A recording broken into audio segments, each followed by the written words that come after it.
আমরা শুরু করছি আমাদের আজকের আলোচনা। আমরা আলোচনা করব সমাস নিয়ে।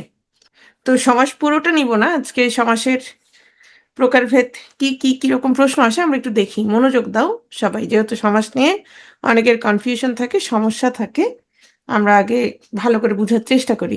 এরপর যেটা করব আমরা বেশি, বেশি প্রশ্ন সলভ করব। আমরা দেখতে পাচ্ছি বিভিন্ন বিসিএস এ সমাস থেকে প্রশ্ন থাকে। এখানে অনেক সমাস আছে। কি ধরনের প্রশ্ন থাকে সেটা আমরা একটু দেখি। নীলকর কোন সমাসের দৃষ্টান্ত? আগামী ক্লাসের শেষে আমি প্রশ্নগুলো সলভ করব। আমাকে কেউ একজন মনে করে দিতে হবে। কৃদন্ত পদের পূর্বপদের নাম কি? ৪৫-এ ছিল। যথারীতি কোন সমাসের দৃষ্টান্ত? তার মানে দেখা যাচ্ছে তোমাকে একটা শব্দ দিচ্ছে, জিজ্ঞেস করবে এটা কোন সমাস। মধ্যপদলোপী কর্মধারয় সমাস কোনটি?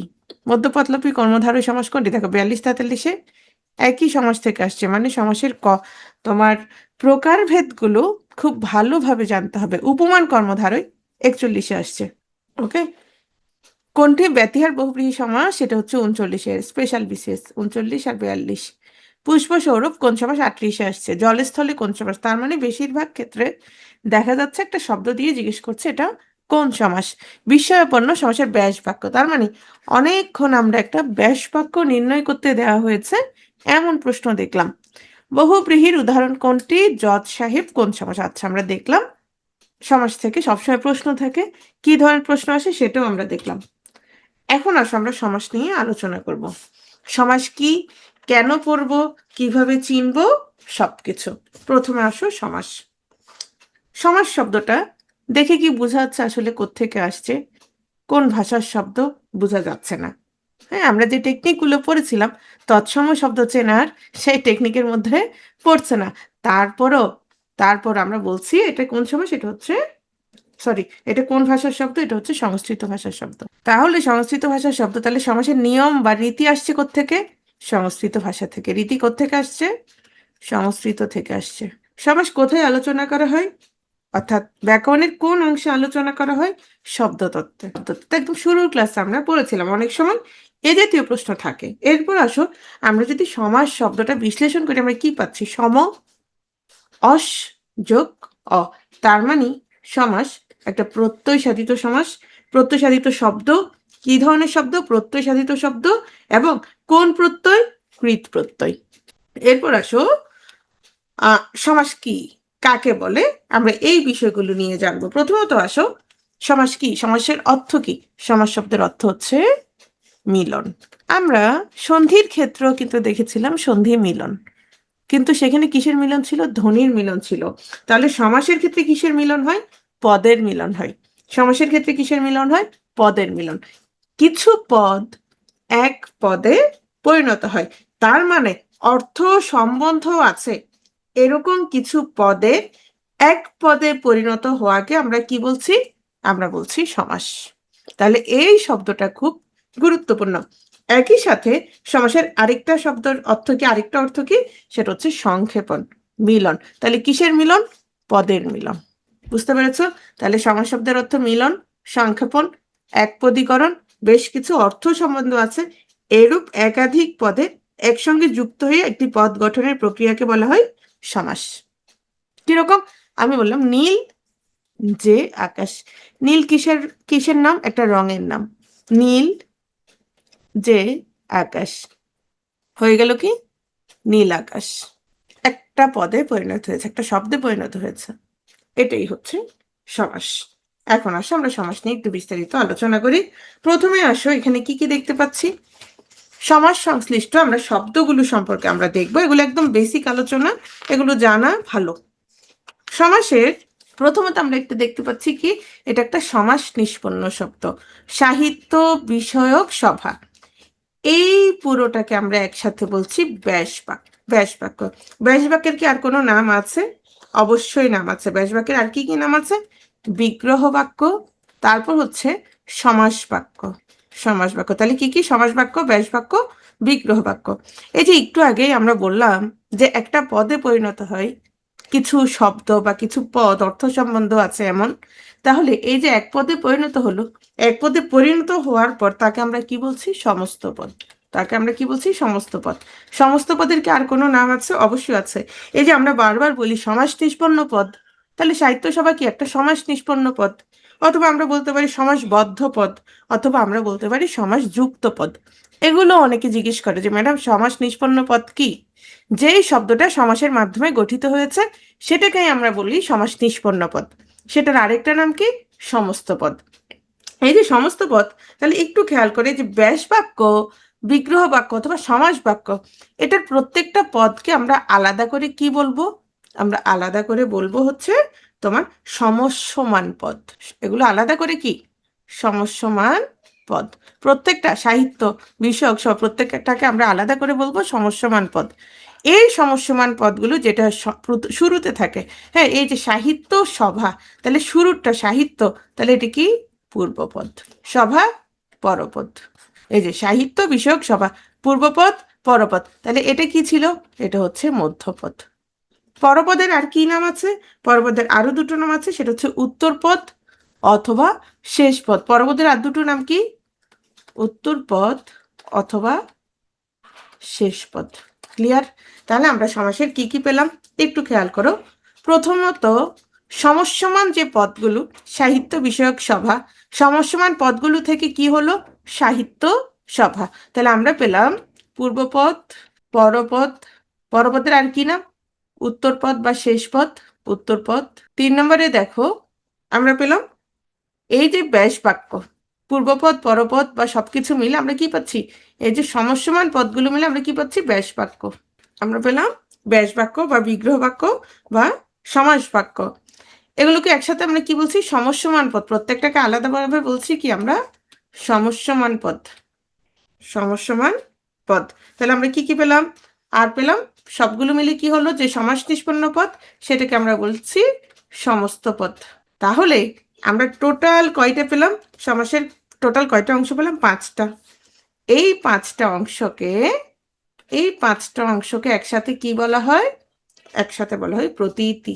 সমাসের 5টা অংশকে বা সমাসের অংশগুলোকে যদি বলা হয় একসাথে, কি বলা হয়? প্রতীতি। কি বলা হয়? প্রতীতি। ওকে, এটা হচ্ছে বেসিক আলোচনা। আশা করি সবাই বুঝতে পেরেছো। এখন আসো সমাসের প্রকারভেদ। আমরা ছোটবেলা থেকেই সমাস কত প্রকার পড়ে আসছি? 6 প্রকার পড়ে আসছি। প্রকারভেদ নিয়ে নতুন বইতে একরকম, পুরাতন বইতে একরকম, এগুলো নিয়ে মাথা ঘামাবা না। তোমরা বিগত অনেক বছরের প্রশ্ন আমি তোমাদের এখন দেখাচ্ছি, তোমরা নিজেরাও দেখেছো, তোমরা পরীক্ষাও দাও অনেকে, এরপরও এগুলো নিয়ে মাথা ঘামাও। এগুলো নিয়ে মাথা ঘামানো চিরতরে বাদ দিয়ে দাও।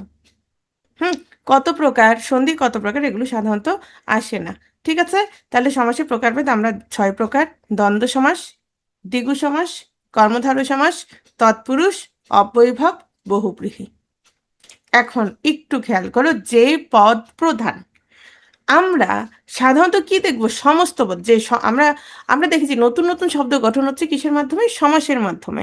হ্যাঁ, তাহলে যে শব্দটা গঠিত হচ্ছে সেটাকে আমরা কি বলছি? সেটাকে আমরা বলছি সমস্ত পদ বা সমাস নিষ্পন্ন পদ। তোমাকে এরকম একটা সমাস নিষ্পন্ন পদ দিবে, দেওয়ার পর জিজ্ঞেস করবে যে এটা কোন সমাস।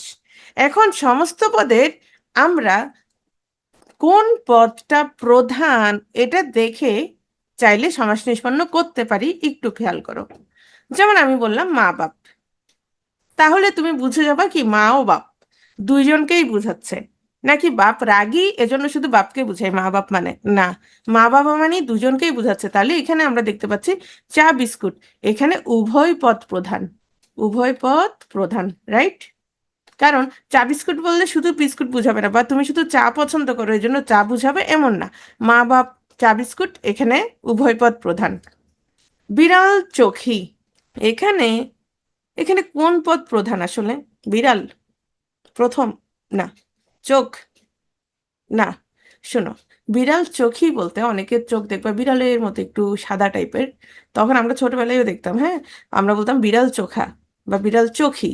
আবার অনেকে দেখতাম 21টা আঙ্গুল, হ্যাঁ, তাকে আমরা বলতাম 21 আঙ্গুল্লা। তো 21 আঙ্গুল্লা বলতে আসলে 21ও বুঝে না, আঙ্গুলকেও বুঝে না, মানে যেই মানুষটার 21টা আঙ্গুল আছে তাকে বুঝাচ্ছে। বিড়াল চোখী বলতে যেই মেয়েটার বা যে মানুষের তোমার চোখগুলো বিড়ালের মতো তাকে বোঝাচ্ছে, বিড়ালকেও বোঝাচ্ছে না, চোখকেও বোঝাচ্ছে না। তার মানে এখানে কোনো পদই প্রধান নয়, এখানে হচ্ছে অন্য কোনো অর্থের প্রাধান্য পায়। অন্য কোনো অর্থ এখানে কি প্রাধান্য পাবে। এখানে যেমন উভয় পদ প্রাধান্য পাচ্ছে, ঠিক তেমনি এখানে পাচ্ছে অন্য কোনো অর্থ প্রাধান্য। বিনা, বিনা তো চেনো, হুম। আর হচ্ছে পানি, মানে যা, এই পানি মানে হচ্ছে জল, যেটা আমরা পান করি। আর এই পানি মানে হচ্ছে হাত। তার মানে বিনা পানিতে যার, যার হাতে কি আছে, বিনা আছে, তিনি কে? তিনি হচ্ছেন সরস্বতী দেবী। তার মানে বিনা পানি বলতে বোঝায় সরস্বতী দেবীকে।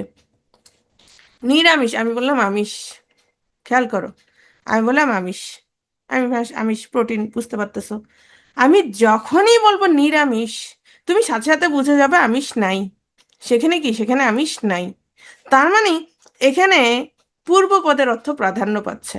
আপাদমস্তক, পাদ মানে বুঝো তো, পা, পাদ মানে পা, আমি তোমাদের তৎসময় শব্দ পড়িয়েছি। মস্তক মানে হচ্ছে মাথা, মানে পা আর কি, মাথা। যখনই আমি আ যুক্ত করে দিব, আমি বললাম পা মাথা, হ্যাঁ, এটা একরকম শব্দ, কিন্তু আমি যখনই আটা যুক্ত করে দিব, আ পাদ মস্তক, মানে তুমি বুঝে যাবা পা থেকে মাথা পর্যন্ত। তার মানে কোনটা প্রাধান্য পাচ্ছে? আ, আয়ের অর্থটা প্রাধান্য পাচ্ছে, মানে পূর্বপদের অর্থের প্রাধান্য পাচ্ছে। আবার দেখো নীল আকাশ, নীল আকাশ, তাহলে কি কোনটা, তুমি কি নীল রঙের রং বুঝবা নাকি আকাশ বুঝবা? অবশ্যই আকাশ। তার মানে এখানে পরপদে সিংহাসন, সিংহাসন বললে তোমার কি একটা সিংহের কথা মনে পড়বে নাকি আসনের কথা চিন্তা করবা? অবশ্যই আসন। তার মানে নীল আকাশ, সিংহাসন, এগুলো তো হচ্ছে পরপদ। বিয়ে পাগলা, তাহলে কি বিয়ে? না না, ওই যে পাগলা তার কথা বলা হয়েছে। রাত কানা, রাত কানা মানে রাত, না, ওই কানার কথা, সে কখন কানা? রাতে কানা। তাহলে বিয়ে পাগলা, রাত কানা, এগুলোও কি পরপদের অর্থ প্রাধান্য পাচ্ছে। চৌরাস্তা, চারটা রাস্তার মিলন বা সমাহার, হ্যাঁ, তাহলে এখানে অন্য কিছু নাই, রাস্তা ছাড়া আর কিছুই নেই, তাহলে রাস্তাটাই বুঝাচ্ছে। ত্রিভুবন, স্বর্গ মর্ত্য পাতাল, হ্যাঁ, তাহলে এখানেও কি বুঝাচ্ছে, তোমার পরপদের অর্থের প্রাধান্য পাচ্ছে। তাহলে আমরা দেখতে পাচ্ছি বৈশিষ্ট্যের ভিত্তিতে সমাস কত প্রকার? 4 প্রকার। কিরকম? পূর্বপদের অর্থের প্রাধান্য পাচ্ছে, পরপদের অর্থের প্রাধান্য পাচ্ছে, উভয় পদের অর্থের প্রাধান্য পাচ্ছে, অন্য কোনো অর্থ প্রাধান্য পাচ্ছে। তাহলে বৈশিষ্ট্যের ভিত্তিতে কত প্রকার? 4 প্রকার। এখন আসো অব্যয়ভাব, পূর্বপদ। তাহলে পূর্বপদ যদি প্রাধান্য পায়, তখন তাকে আমরা কি বলবো? অব্যয়ীভাব সমাস। তাহলে আমি যদি বলি আপাদ মস্তক, আপাদ মস্তক, তাহলে কি হবে? পা থেকে মাথা পর্যন্ত। তাহলে অবশ্যই এখানে কি পূর্বপদের অর্থে প্রাধান্য পাচ্ছে। তাহলে আপাদ মস্তক তুমি দেখেই বুঝে যাবে এটা কি অব্যয়ীভাব সমাস। আমি বললাম বাবা মা, কাগজ কলম, হুম, আকাশ বাতাস, আমি এরকম অসংখ্য বই খাতা, এরকম অসংখ্য শব্দ বললাম। জিন পরি, দেনা পাওনা, বেচা কেনা, যেখানে দুটোরই অর্থের প্রাধান্য পাচ্ছে, তাহলে তুমি বুঝে যাবে সেটা হচ্ছে দ্বন্দ্ব সমাস। আমি বলেছি বিনা পানি, বিনাও বুঝে নাই, পানিও বুঝে নেই, মানে যার হাতে বিনা আছে তিনি সরস্বতী, অন্য কোনো অর্থ প্রাধান্য পাবে, তুমি বুঝে যাবা সেটা বহুব্রীহি, বিড়াল চোখী। এখন আসো দ্বিগু, তৎপুরুষ, কর্মধারয়, এই তিনটাকে আমরা একসাথে বলবো দ্বিতক। দ্বিতকে কোন অর্থের প্রাধান্য হয়? পরপদ। এই তিনটা কিভাবে চিনবো? এই তিনটা চেনারও উপায় আছে, সেগুলো আমরা বলে দিব। তাহলে বৈশিষ্ট্যের ভিত্তিতে সমাস কত প্রকার? 4 প্রকার। দ্বন্দ্ব সমাস উভয় পদ, তৎপুরুষ পরপদ, অব্যয়ভাব পূর্বপদ, বহুব্রীহি হচ্ছে কোনো পদ নয়, অন্য কোনো অর্থ প্রাধান্য পাবে। বৈশিষ্ট্য বিচারে দ্বিগু এবং কর্মধারয়কে এখানে রাখি নাই, দেখো এখানে তৎপুরুষ রাখা হয়েছে। কোন শ্রেণীর সমাস? দ্বিগু এবং কর্মধারয় যেহেতু তাদের পরপদের অর্থের প্রাধান্য পায়, তাদেরকে বলা হয়ে থাকে, সরি, তৎপুরুষ সমাসের অন্তর্গত। তাহলে বৈশিষ্ট্যের বিচারে দ্বিগু এবং কর্মধারী কোন শ্রেণীর সমাস? তৎপুরুষ সমাস। এখন আসো আমরা প্রথম, এতক্ষণে আমরা প্রাথমিক আলোচনা মাত্র সারলাম। আমরা প্রথম যে সমাসটা দিয়ে শুরু করব সেটা হচ্ছে দ্বন্দ্ব সমাস। দ্বন্দ্ব শব্দের অর্থ কি? ঝামেলা, মারামারি করা, পিটাপিটি করা, ঝামেলা করা। কিন্তু দ্বন্দ্বের আরেকটা অর্থ আছে, সেটা হচ্ছে জোড়া, যুগল, যুগ্ম, মিলন, দ্বন্দ্ব সমাসের আরেকটা অর্থ। তাহলে এই সমাস আমরা কিভাবে চিনব বা কাকে বলে? তাহলে দুটো পদ বিদ্যমান থাকবে এবং উভয় পদের অর্থের প্রাধান্য পাবে। যেমন বাবা মা, বাবা ও মা। টেবিল চেয়ার, টেবিল ও চেয়ার দুটোকেই বোঝাচ্ছে। কাগজ কলম, কাগজও কলম। গান বাজনা, গান ও বাজনা। আই ভাই, আয়ও ভাই। আলো আধার, আলো আধার। আসল নকল, ছেলে বুড়ো, অহিনকুল, দা কুমড়া, এগুলো সবগুলোই হচ্ছে দ্বন্দ্ব সমাস। এখানে কি ধরনের, কোন ধরনের দ্বন্দ্ব সমাস হতে পারে সেটা দেওয়া হয়েছে। এই ধরনের প্রশ্ন একটু কম আসে, তারপর আমরা অবশ্যই দেখে রাখবো যেন কোনোভাবেই যেভাবেই আসুক না কেন আমরা যেন পারি। মিলনার্থক, যদি মিল অর্থে বুঝে তখন সেটাকে বলা হয় মিলনার্থক দ্বন্দ্ব সমাস। মা বাপ, মাসি পিসি, জিনপরি, চা বিস্কুট, ঝড় বৃষ্টি, ভাই বোন, মাসি পিসি, দোয়াত কলম, চা বিস্কুট, এগুলো সবগুলোই কি, সবগুলি হচ্ছে মিলনার্থক শব্দযোগে দ্বন্দ্ব সমাস। এখন আসো বিপরীত আর বিরোধ, এই দুটো একটু মনে রাখবা। বিপরীত, আই ব্যয়, জমা খরচ, ছোট বড়, এখানে কোনো দ্বন্দ্ব নাই, ঝামেলা নাই। হ্যাঁ, এগুলো হচ্ছে বিপরীতার্থক। কিন্তু বিরোধ, বিরোধ, বিরোধ কোনটা? দ্বন্দ্ব সমাসের মধ্যে কি বোঝাবে? বিরোধ বুঝাবে। তখন সেটাকে বলবে বিরোধার্থক দ্বন্দ্ব। যেমন দা কুমড়া, শত্রুতার সম্পর্ক। কুমড়াকে কি দিয়ে কাটে? দা দিয়ে কাটে। অহি নকুল, সাপ আর বেজি, রাইট? এখন আসো স্বর্গ নরক। স্বর্গ নরক প্রতিটা বইতেই হচ্ছে বিরোধার্থক দেওয়া হয়েছে, তোমরাও এটাই দিবা, কারণ স্বর্গ, মর্ত, হ্যাঁ, এটা সাধারণত বিপরীতার্থক দেওয়া থাকে, কিন্তু স্বর্গ নরক প্রত্যেকেই দিয়েছে, এটা হচ্ছে স্বর্গ নরক বিরোধার্থক। এটা জাস্ট মনে রাখবা, তাহলে স্বর্গ নরক কি হবে? বিরোধার্থক হবে। ওকে, অঙ্গবাচক দেখলে বুঝবা, হাত পা নাক কান। অঙ্গ সংখ্যা 7 5 9 6, সমার্থক একই অর্থ, সম অর্থ। হাট বাজার, ঘর দুয়ার, প্রায় সমার্থক। এই যে কাপড় চোপড়, পোকামাকড়, হ্যাঁ, দুটো সর্বনাম, যাতা যে সে, দুটো ক্রিয়া, দেখাশোনা আসা যাওয়া, দুটো ক্রিয়া বিশেষণ, ধীরে সুস্থে, হ্যাঁ, দুটো বিশেষণ, ভালো মন্দ কম বেশি। তাহলে এটা দেখলে মোটামুটি কি করা যাবে, বোঝা যাবে। দ্বন্দ্ব সমাস আগে এটা চিনবা, চেনার পর তুমি মনে মনে চিন্তা করবে যে এটা আসলে কি ধরনের দ্বন্দ্ব সমাস হতে পারে। ওকে, একটু পরে আমি আরো জিজ্ঞেস করব। এখন আমরা চলে যাই অলুক দ্বন্দ্ব। অলুক মানে হচ্ছে লোপ না পাওয়া, লোপ না পাওয়া। যখন কোনো কিছু লোপ পাবে না, কি লোপ পাবে না? বিভক্তি লোপ পাবে না, তখন সেটাকে বলা হয় অলুক সমাস। আর সেটা দ্বন্দ্ব সমাসের ক্ষেত্রে হলে তখন আমরা বলবো অলুক দ্বন্দ্ব সমাস। কিরকম আমি তোমাদের বলি, শব্দটা হচ্ছে দুধ আর ভাত, আর কি, ভাত, হ্যাঁ, এখন শব্দটা হয়েছে দুধে ও ভাতে, তাহলে হলো দুধে ভাতে। আচ্ছা, আরেকটা কথা বলে রাখি, দ্বন্দ্ব সমাসের ক্ষেত্রে আমরা যখন ব্যাস বাক্য নির্ণয় করব, জাস্ট কি দিয়ে দিব? ও অথবা এবং। তাহলে তোমার দুধে ভাতে, এটার ব্যাস বাক্য কি হবে? দুধে ও ভাতে। আর এটার তোমার সমাস হওয়ার পর কি হবে? দুধে ভাত, একটা জাস্ট কি থাকবে? হাইফেন থাকবে, দুধে ভাত। এখন দেখো তো, শব্দটা তো দুধ ভাত, তাহলে এখানে কোন বিভক্তি আছে? এই বিভক্তি। তাহলে সমস্ত পদে আমরা দেখতে পাচ্ছি কোন বিভক্তি লোপ পায়নি? এ বিভক্তি লোপ পায়নি। জলে স্থলে এখানেও এ বিভক্তি, দেশে বিদেশে এখানেও এ বিভক্তি, হাতে কলমে এ বিভক্তি। এগুলো হচ্ছে অলুক দ্বন্দ্ব সমাস। বহুপদী দ্বন্দ্ব, আচ্ছা, এই যে আমি বললাম কাগজ কলম, গান বাজনা, আসল নকল, ছেলে বুড়ো, অহিনকুল, এখানে কয়টা পদ ছিল? 2টা পদ ছিল। বাবা মা, কয়টা পদ ছিল? 2টা পদ ছিল। এখন আসো, আমি বললাম সাহেব বিবি গোলাম, হ্যাঁ, আমি বললাম গঙ্গা যমুনা মেঘনা, আমি বললাম চন্দ্র সূর্য গ্রহ নক্ষত্র, আমি বললাম তেল নুন লোকরি, আমি বললাম সাহেব বিবি গোলাম, হাত পা নাক কান গলা চোখ মুখ। এই যে এতগুলো শব্দ, তাহলে সবগুলো অর্থের অবশ্যই কি হবে? প্রাধান্য পাবে। তখন সেটাকে যেহেতু 2-এর অধিক পদ, তখন তাকে আমি বলবো বহুপদী দ্বন্দ্ব। অনেক সময় প্রশ্ন থাকতে পারে যে নিজের কোনটি বহুপদী দ্বন্দ্বের উদাহরণ। এখন আসো সাহেব বিবি গোলাম, এটাকে যদি তুমি ব্যাস বাক্য করতে চাও, ব্যাস বাক্য যদি লিখতে চাও, কি করবা? সাহেব কমা বিবি ও গোলাম। এখন যতগুলোই হোক না কেন সবগুলোতে কমা দিবা, লাস্টেরটার আগে ও দিয়ে দিবা, শেষ। এটাই হচ্ছে ব্যাস বাক্য। যেমন ধরো গঙ্গা যমুনা মেঘনা, তাহলে কি লিখবো? গঙ্গা যমুনা ও মেঘনা, এটাই লাস্টে কি দিব? ও দিব। হাত পা নাক মুখ ও চোখ, এগুলোতে কি হবে? কমা হয়ে যাবে তখন। এটাই ব্যাস বাক্য। একশেষ দ্বন্দ্ব, আচ্ছা একটা কথা বলি, শুনো, সবাই মনোযোগ দাও।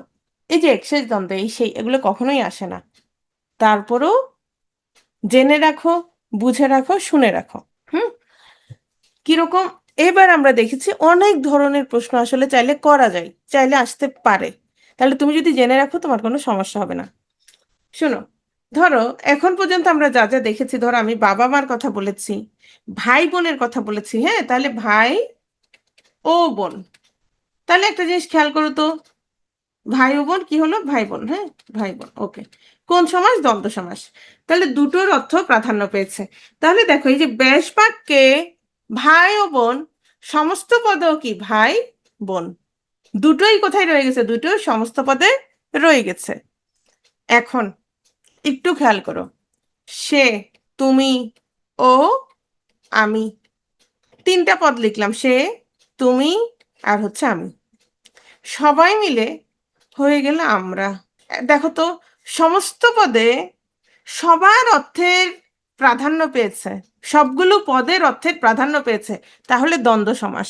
যেহেতু সবগুলো পদের অর্থের প্রাধান্য পেয়েছে, তাহলে অবশ্যই দ্বন্দ্ব সমাস, এটাতে কোনো ভুল নাই। ওকে, কিন্তু সবগুলো পদ কি আমি এখানে লিখেছি? এই যে ভাই ও বোন, ভাই বোন লিখলাম, সাহেব বিবি গোলাম, সাহেব বিবি গোলাম, সব লিখলাম, কিন্তু এখানে তো আমি সব লিখিনি। এখানে কি হলো? একদম যে শেষটা, একেবারে শেষ, এক শেষ, একদম যে শেষটা আমি, সে রয়ে গেল কি হিসেবে? বহুবচন হিসেবে, আমরা। এবং সে তুমি নাই, কিন্তু তাদের অর্থটা এখানে প্রাধান্য পেয়েছে। আমি যখন আমরা বলছি, সে তুমিও কিন্তু এখানে চলে আসছে আমরার ভেতরে। তাহলে একশেষ দ্বন্দ্ব কি? যে দ্বন্দ্ব সমাসের সমস্ত পদটি একটি মাত্র সমসমান পদের বহুবচনের রূপের সাহায্যে গঠিত হয়, এই যে আমি হয়ে গেল আমরা, তাকে একশেষ দ্বন্দ্ব বলে। একটি মাত্র পদ শেষ বা অবশিষ্ট থাকে বলেই এরূপ নামকরণ করা হয়েছে। আশা করি বুঝতে পেরেছো। একশেষ দ্বন্দ্বে কি হবে? সবগুলো পদের অর্থের প্রাধান্য পাবে, কিন্তু সবগুলো পদ থাকবে না, শেষ পদটা থাকবে, শেষ পদের কি হবে? বহুবচন হবে। এটাই একশেষ দ্বন্দ্ব। যেমন সেও তুমি হয়ে গেল তোমরা, সেও তুই হয়ে গেল তোরা, কাকা জ্যাঠা বাবা হয়ে গেল বাবারা।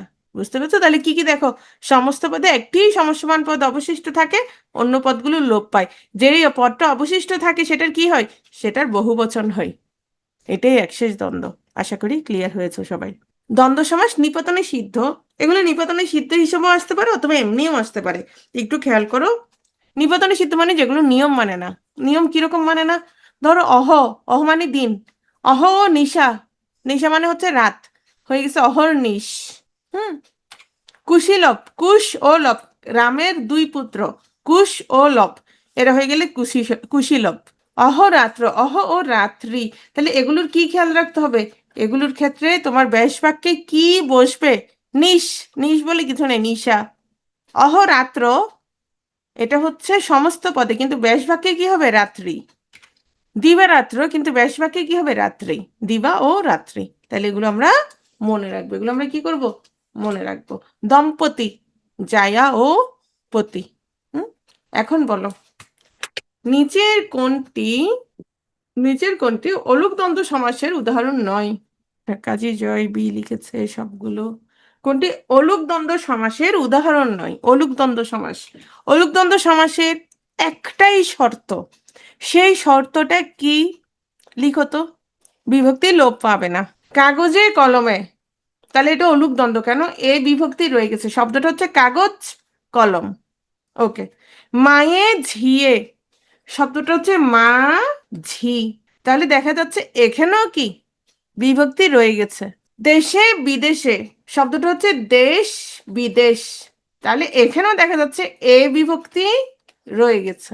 শব্দটা ছেলে মেয়ে নাকি ছেল মেয়ে, ছেল, ছেল, ছেল বলে কিছু আছে? ছেল বলে কিছু নাই, শব্দটা হচ্ছে ছেলে মেয়ে, শব্দটা হচ্ছে ছেলে এবং মেয়ে, তাহলে এখানে কোনো বিভক্তি লোপ পায়নি, যা ছিল তাই আছে। সরি, কোনো বিভক্তি কি তোমার যেমন ছিল ছেলে মেয়ে, শব্দটা যেমন তেমনই রয়ে গেছে। তাহলে নিচের কোনটি অলুক দ্বন্দ্ব সমাসের উদাহরণ নয়? কোনটা? ডি, ছেলে মেয়ে।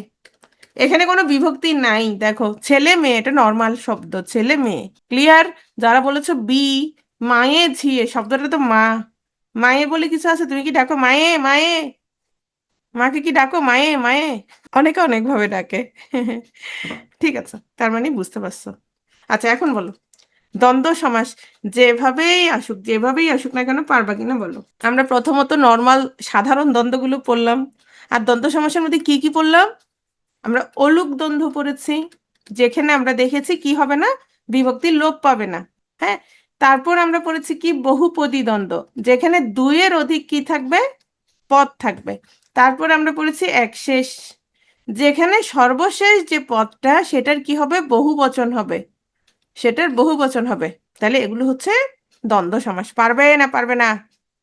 হ্যাঁ, নিপাতনে সিদ্ধ পড়েছি, সেটার ব্যাস বাক্যটা মনে রাখবা। তাহলে আমাকে বলো, যথা ও তথা, যথা তথা কোন ধরনের দ্বন্দ্ব? যথা তথা, যথা তথা কি? সর্বনাম। হ্যাঁ, দুটো সর্বনাম পদে হয়েছে, অবশ্যই দুটো সর্বনাম পদে। আর যদি দেখাশোনা, তাহলে কিসে হবে? দেখাশোনা, দুটো ক্রিয়াপদ, রাইট? জীবন মরণ কোন জাতীয় দ্বন্দ্ব? জীবন মরণ, জীবন মরণ কোন জাতীয় দ্বন্দ্ব? বিপরীত, বিপরীতার্থক দ্বন্দ্ব, ভেরি গুড। মান সম্মান কোন জাতীয় দ্বন্দ্ব? মান সম্মান বিপরীত, সমার্থক, ভেরি গুড, সমার্থক। বইটই, বইটই নিয়ে বসো। সমার্থক বলতে এটাকে প্রায় সমার্থক বলা হয় আর কি, কাছাকাছি আর কি, মানে বইটই বলতে তো আসলে কিছু নাই। আচ্ছা, তারপর বলছিলাম টক ঝাল মিষ্টি, বহুপদী, ভেরি গুড, ওকে। নেক্সট, দ্বিগু সমাস। শোনো, মনোযোগ দাও। সমাহার বা সমষ্টি বা মিলন অর্থে সংখ্যাবাচক শব্দের সঙ্গে বিশেষ্য পদের যে সমাস হয় তাকে দ্বিগু সমাস বলে। সমাহার বা সমষ্টি বা মিলন অর্থে সংখ্যাবাচক শব্দের সঙ্গে বিশেষ্য পদের যে সমাস হয় তাকে দ্বিগু সমাস বলে। তাহলে কি থাকবে এখানে? সংখ্যা থাকবে, সমাহার থাকবে। দ্বিগু সমাসে কি থাকবে? সংখ্যা থাকবে, সমাহার থাকবে। দ্বিগু সমাসে সমাস নিষ্পন্ন পদটি বিশেষ্য পদ হবে। অনেক ব্যাকরণবিদ দ্বিগু সমাসকে কর্মধারয় সমাসের অন্তর্ভুক্ত করেছেন। আর কর্মধারয়কে কিসের অন্তর্ভুক্ত করেছেন? দ্বিগু কর্মধারয়কে তৎপুরুষের অন্তর্গত। কেন? কারণ এগুলোতে দ্বিতক, এগুলোতে তোমার পরপদের অর্থের প্রাধান্য থাকে। এখন আসো, এখানে একটা ছবি দিয়েছি, হরিতকি বহেরা আমলকি।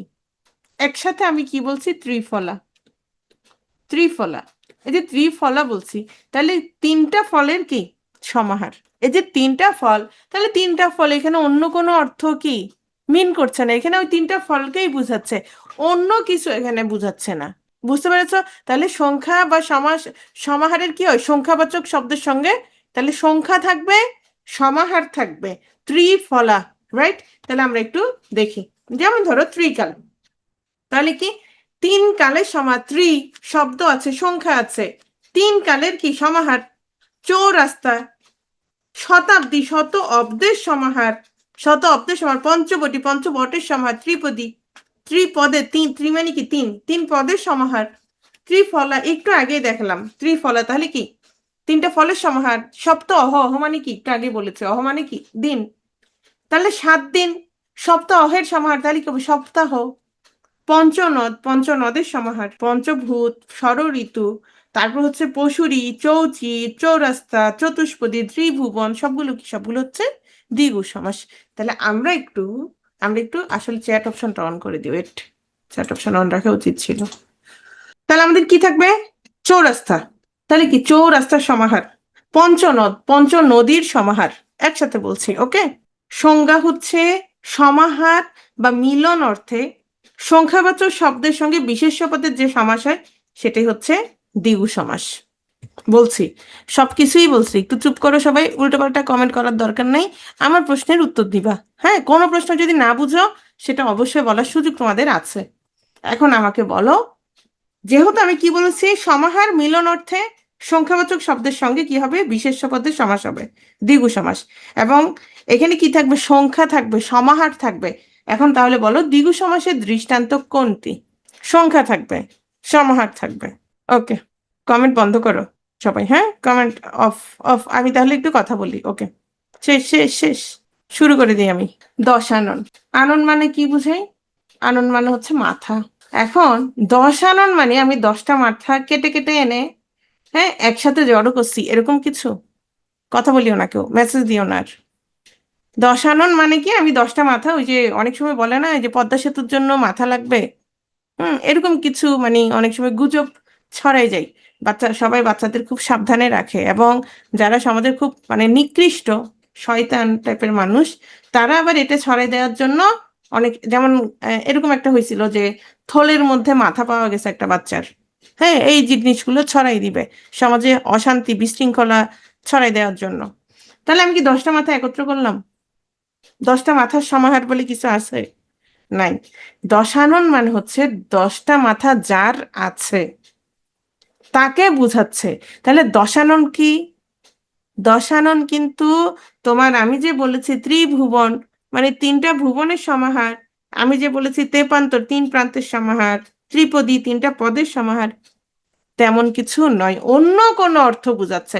10 আনন মানে 10 আনন আছে যার, 10টা মাথা আছে যার। তাহলে কাকে বুঝাচ্ছে? রাবণকে। অন্য কোনো অর্থ যখন বুঝাবে তখন আমরা তাকে বলেছি বহুব্রীহি সমাস।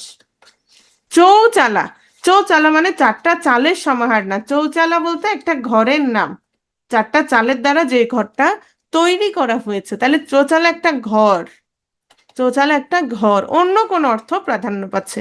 ত্রিনয়ন মানে ত্রিনয়ন, 3 নয়ন আছে যার। তাহলে 3টা নয়ন কার আছে?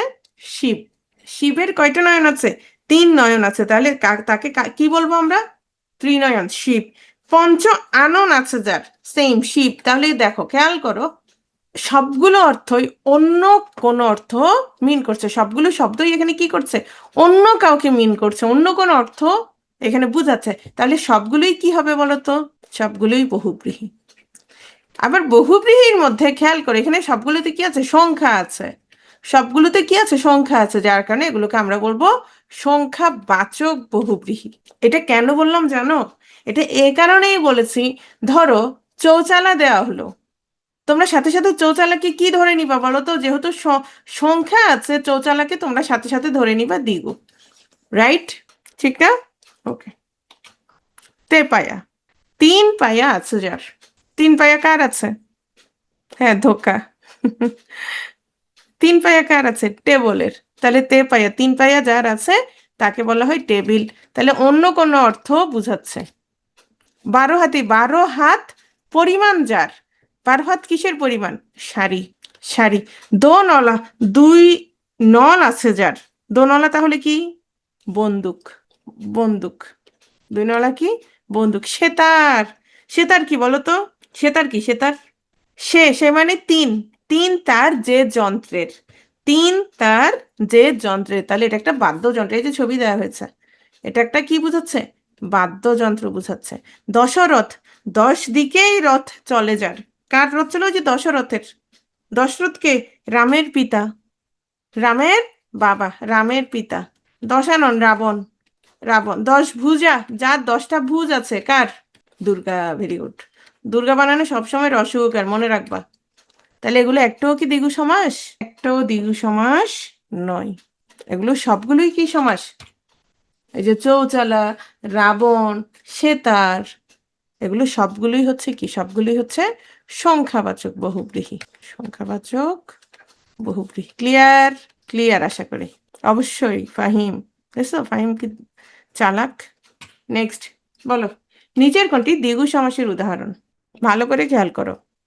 দ্বিগু সমাস, সব দ্বিগু সমাস। একটু আগে আমি এখানে সেতার পড়াইলাম, এখনই পড়ালাম সেতার হচ্ছে সংখ্যাবাচক বহুব্রীহি। তাহলে সবগুলো দ্বিগু সমাস কেমনে হয়? এটা মজা লাগছে, একজন লিখছে এ মে বি। আচ্ছা, আমরা একটা কাজ করবো, ঠিক আছে? আমরা যখন পরীক্ষা দিব, পরীক্ষার হলে এরকম দাগাই দিব, এরকম দাগাই লাস্টে পাশে লিখে দিব মেবি। ঠিক আছে? এটাকে আমি তোমার পক্ষে আছি জয়। তাহলে নাম্বার কাটতে পারবে না নাম্বার। ও ও তো আসলে মানে ফিক্সড করে লিখে নাই, আমরা নাম্বার না কাটি। আচ্ছা, বুঝাই দেই, হ্যাঁ? শোনো, আচ্ছা, 2জন বলতে কি অন্য কিছু বুঝাই? 2জন মানে তো 2জন বুঝাই। ঘুম ধরছে, এই উঠো, পানি খেয়ে আসো, যাও। ইউজার, ইউজার পানি খেয়ে আসো, যাও যাও যাও। এত কথা বলি, এরপরে কেমনে ঘুমে ধরে তোমাদের? হ্যাঁ, যাও ঘুমাও, আমরা ক্লাস করি। কেউ ঘুমাইলে কিন্তু অন্যদের লাভ। শোনো, 2জন, 2জন মানে কি অন্য কিছু বুঝাই? না, 2জন মানে অন্য কিছু বুঝায় না। 2জন মানে 2জনের সমাহার।